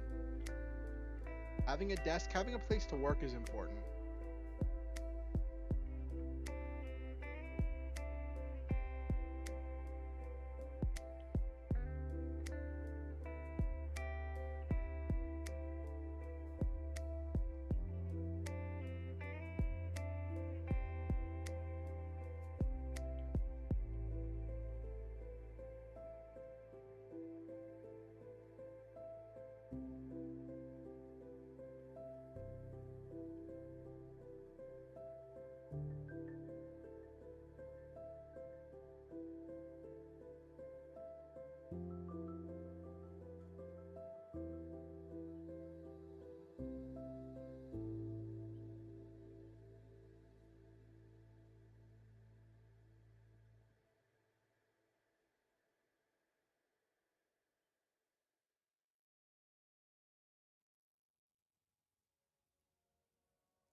Alright.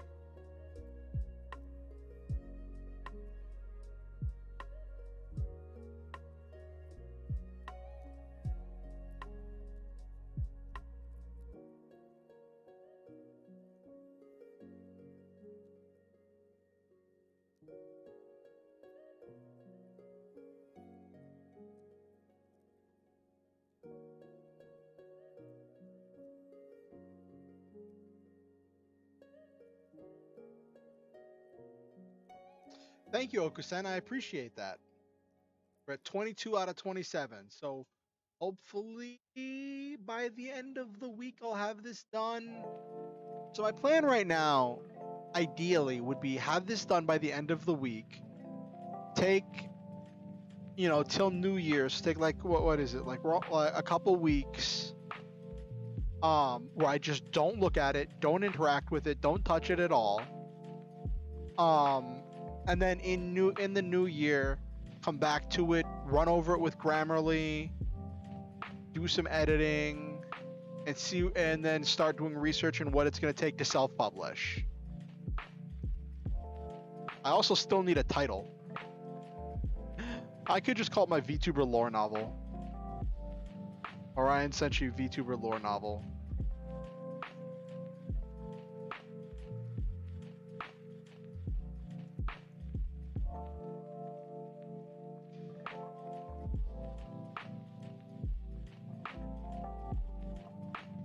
Yeah, I'm trying with varying degrees of success to complete a chapter a day.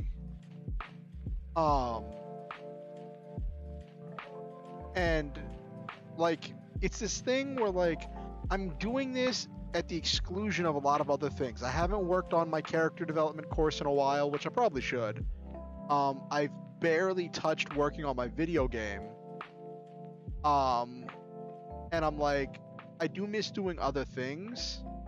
So like after I finish writing the first draft of this, I'm probably gonna have a couple gaming streams. And just do some of that for a while.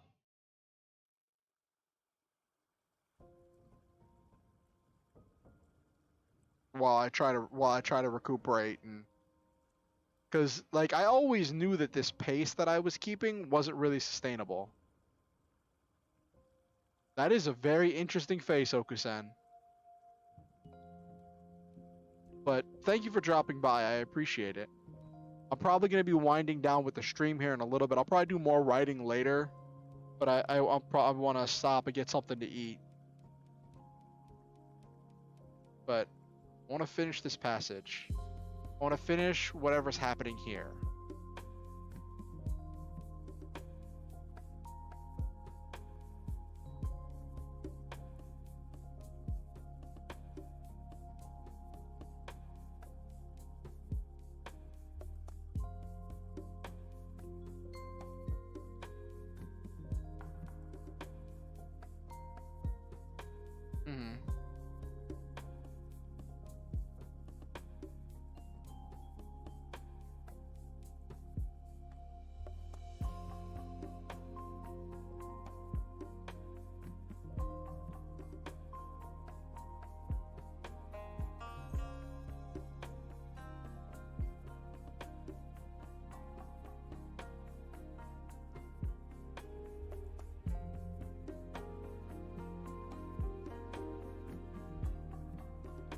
So I want to start here because this is the chapter where the hero finds power.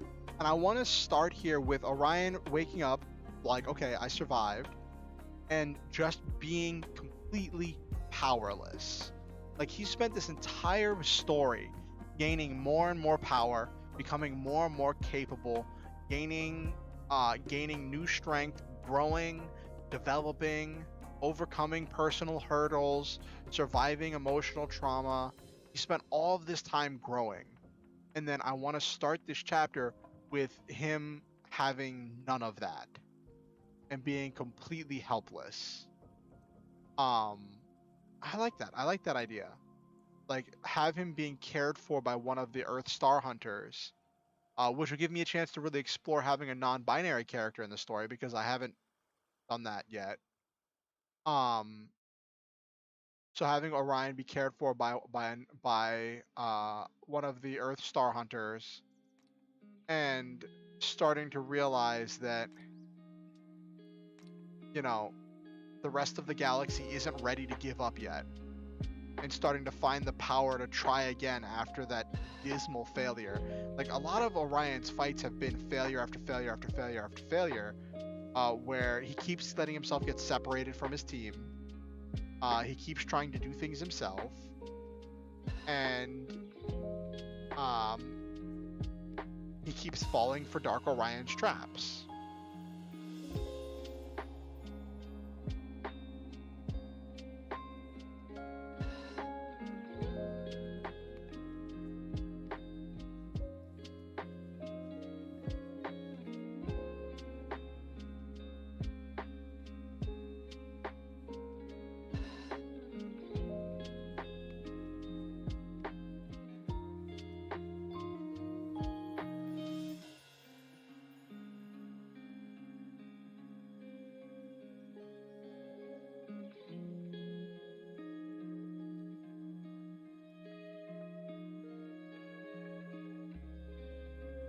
Okay.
Jeez, writing this scene brings back memories.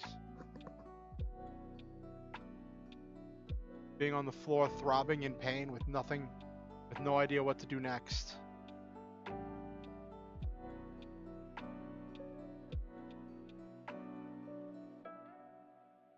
All right.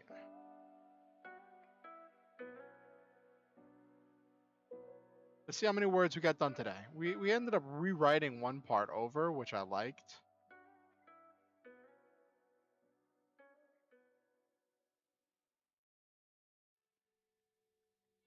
$1,700. Okay, 1,700. 5 words. That's pretty good. Huh. We're at 45,000 words total. We are chugging along.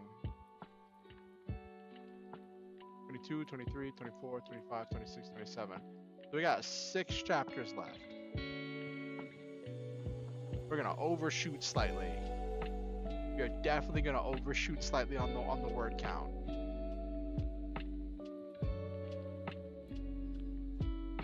Last chapter was jam-packed.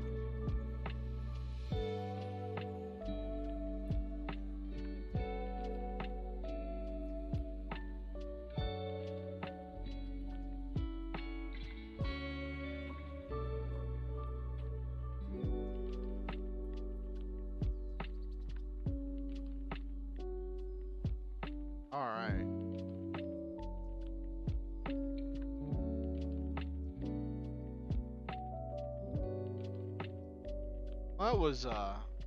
That was a good writing session. 1.7k words. It's not quite the 2k I kind of wanted, but I did have to rewrite like 200 words, so it was about that.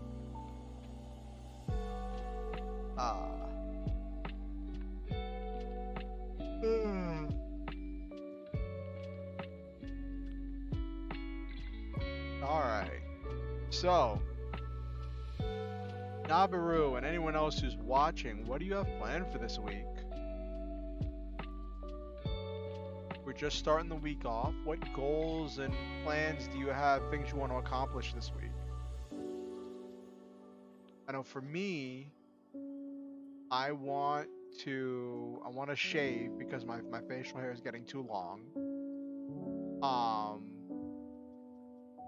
I want to shower. I'll probably do both of those tomorrow. I want to finish writing this. I want to finish, like, I'm so close to the end on this. That's another thing I want to do.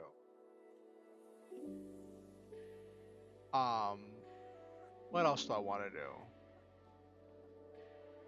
I need to get in touch with the gift ideas as holidays come out. Yeah, that's definitely important, Nabaru.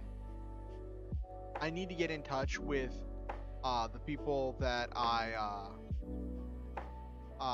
the people I go through for my healthcare and stuff, where my mailbox is, because they have not been answering my calls, and I need to know if I got mail because that's kind of important.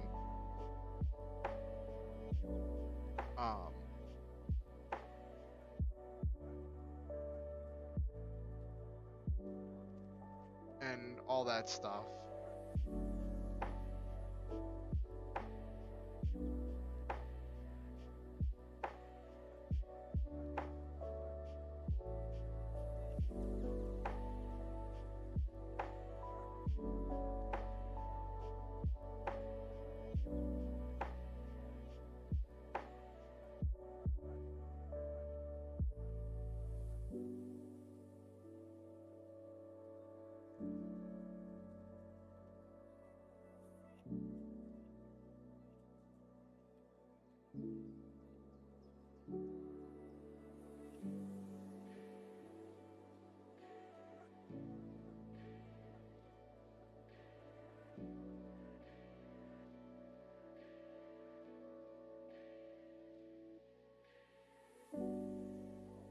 Watch lots of Christmas movies and specials while I'm at it. Most of the classic stuff is there, the good ones. Yes, those are definitely good ones.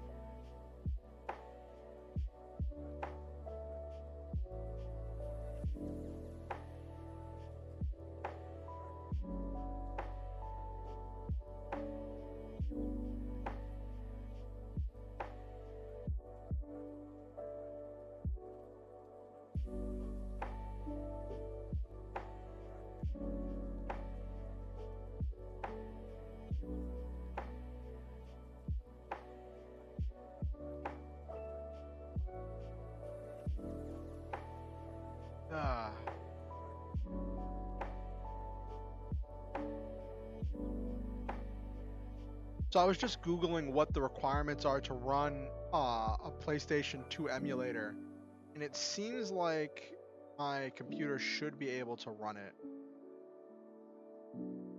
It's time to rewatch Rake and Bass movie. Disney, Pixar, DreamWorks Christmas movie. It's when it's close to the holiday. Oh my gosh, speaking of Disney, someone has been I saw one of my friends on Facebook shared that someone fed some Disney art to an AI algorithm and generated AI art that looks very, very scarily close to the Disney counterparts. And they started selling them on t-shirts because, like, hey, according to the copyright laws, this is completely separate work from the original work because it was generated by AI. And so I think other people are going to start doing that and start trying to sell t-shirts with AI generated images that look almost exactly like Disney copyrighted characters to make Disney shut down the AI art, which I think that's going to be hilarious.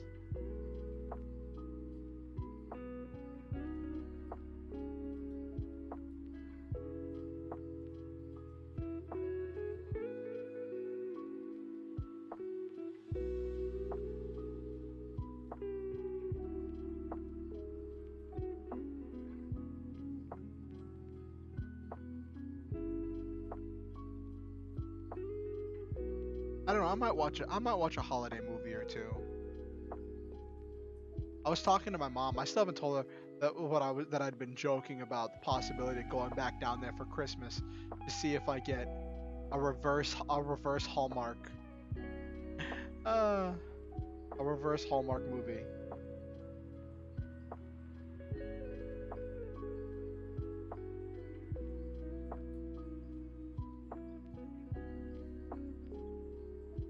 Exactly. Except it looks like real. Like someone was even commenting that like it's funny that AI art, even when directly ripping off of copyrighted images, still can't do hands right. And I'm like, that's just hilarious.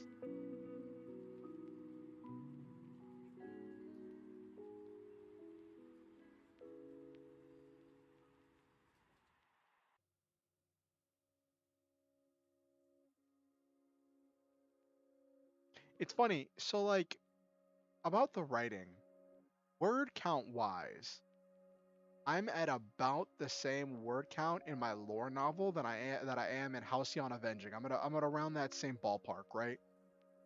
But story wise, the lore novel is much closer to the end of the story. Um, and I don't know what to do with that. I know I'm probably gonna have to completely rewrite Halcyon Avenging after I get a proper outline because what I did for Halcyon Avenging was not an outline. That was that was me looking at all the stages of the hero's journey. Maybe it's done on purpose. Who knows?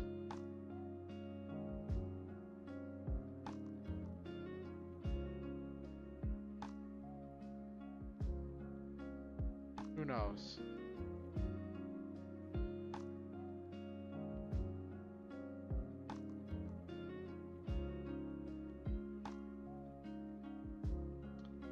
I saw someone commenting about how apparently Twitter is going to be having a 4,000 character limit, so then you can have much longer tweets. And I was like, I was really confused when the person made the post about it because I thought they were saying it was going to be a 4,000 word limit, and I was going to be like, well then, excuse me, as I put an entire chapter up in a single tweet, and then just go one tweet per chapter, and then put an entire novel in a Twitter thread.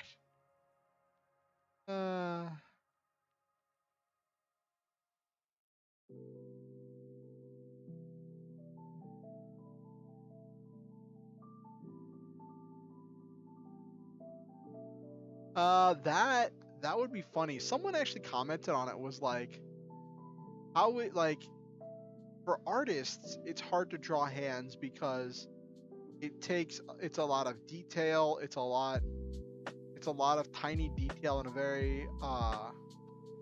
a very like packed in and close area. But like for AI, it's just copying. So there should arguably be no reason for it to have as much trouble with hands as it does.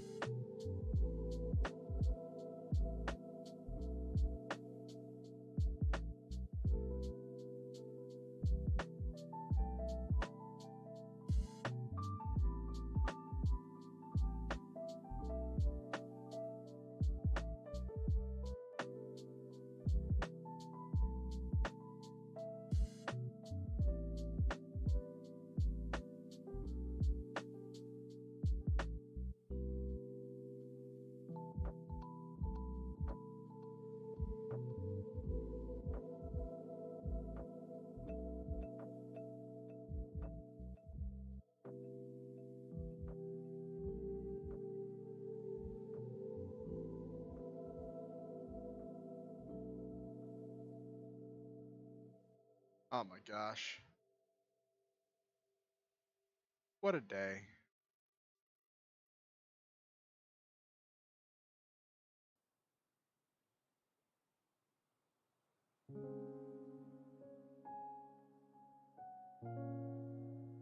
I'm just looking at Twitter seeing if there's anything cool for me to comment on. on right now. Who is Matt Watson and why are they trending?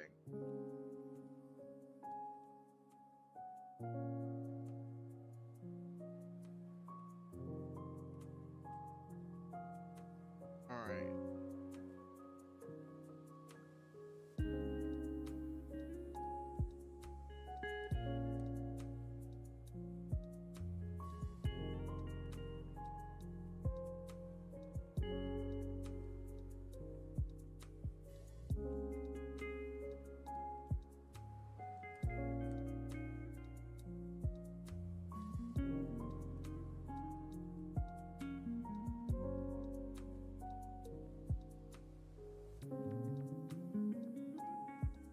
Oh my gosh.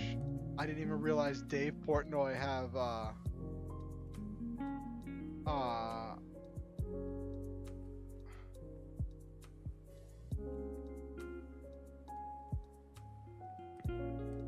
had a Twitter.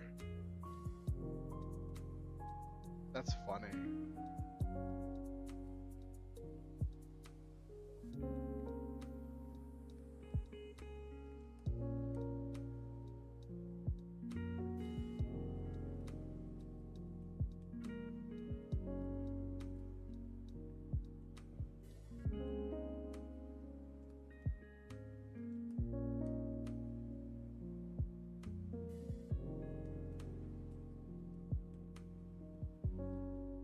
Oh my gosh. Okay.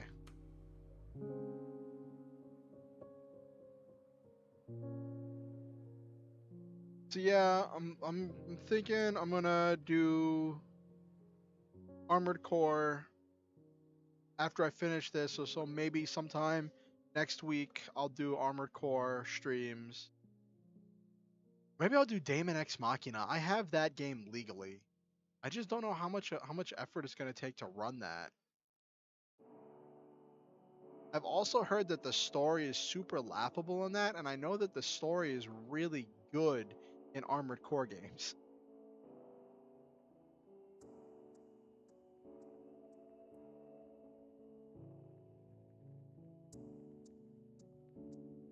Like I've heard in Daemon X Machina, which is kind of like a Armored Core light game. Um, the only way things are difficult is if you try taking on the multiplayer levels by yourself or the multiplayer challenges. Reminds me of old Monster Hunter where you had the single player hunts and then you had the multiplayer hunts. They were in different hubs. And if you took on a multiplayer hunt by yourself, it was harder.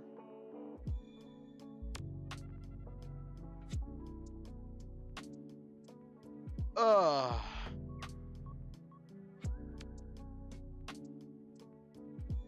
That could be something. Who knows?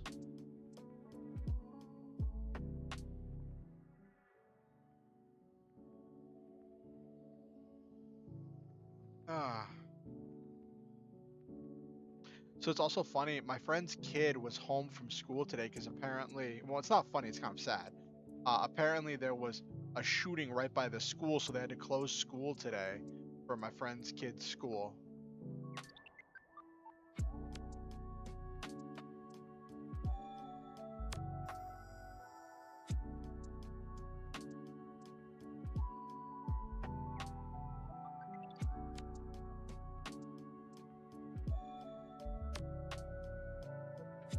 All right, well, let's wind down for the night. We've had a pretty good night. Got 1.7k words done. Probably gonna do some more stuff later after I get some food in me. Gonna probably get me a peanut butter sandwich or something. And all that jazz. I'm getting the hang of these peanut butter and strawberry jam sandwiches. I use the reduced sugar strawberry jam, and that seems to treat me pretty well.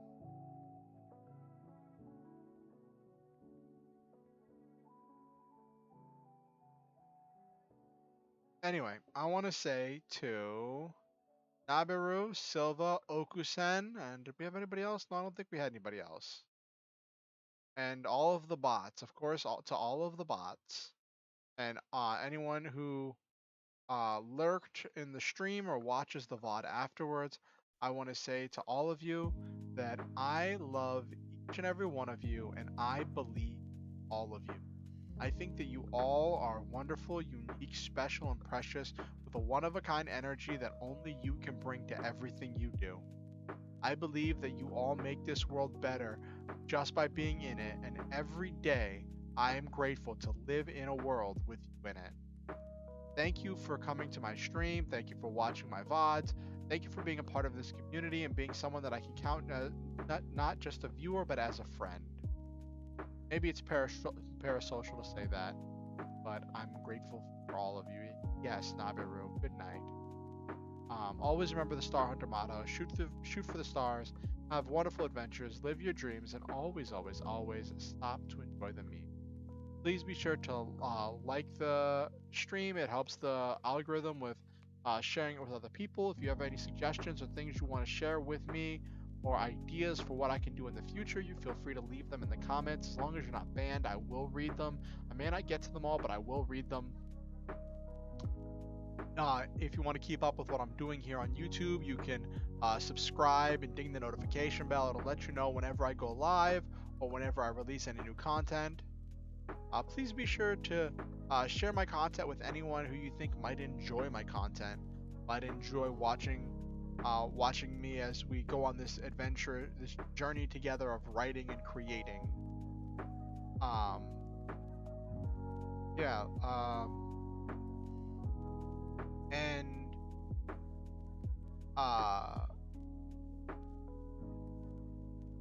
so also, if you want to keep up with what I'm doing outside of YouTube, there's links to the Discord as well as to Twitter, my Twitter in the description below, where you can keep up with what I'm doing. I'm on Twitter pretty much every day. And Discord I'm on fairly regularly. I mainly use it for running games. And always remember, you don't have to pay anything to be a member of this community. You don't have to give me any money and or any of that. But if you ever feel motivated to donate to improve the stream or improve my life, there are links where you can do that in the description below. Have yourselves a wonderful night.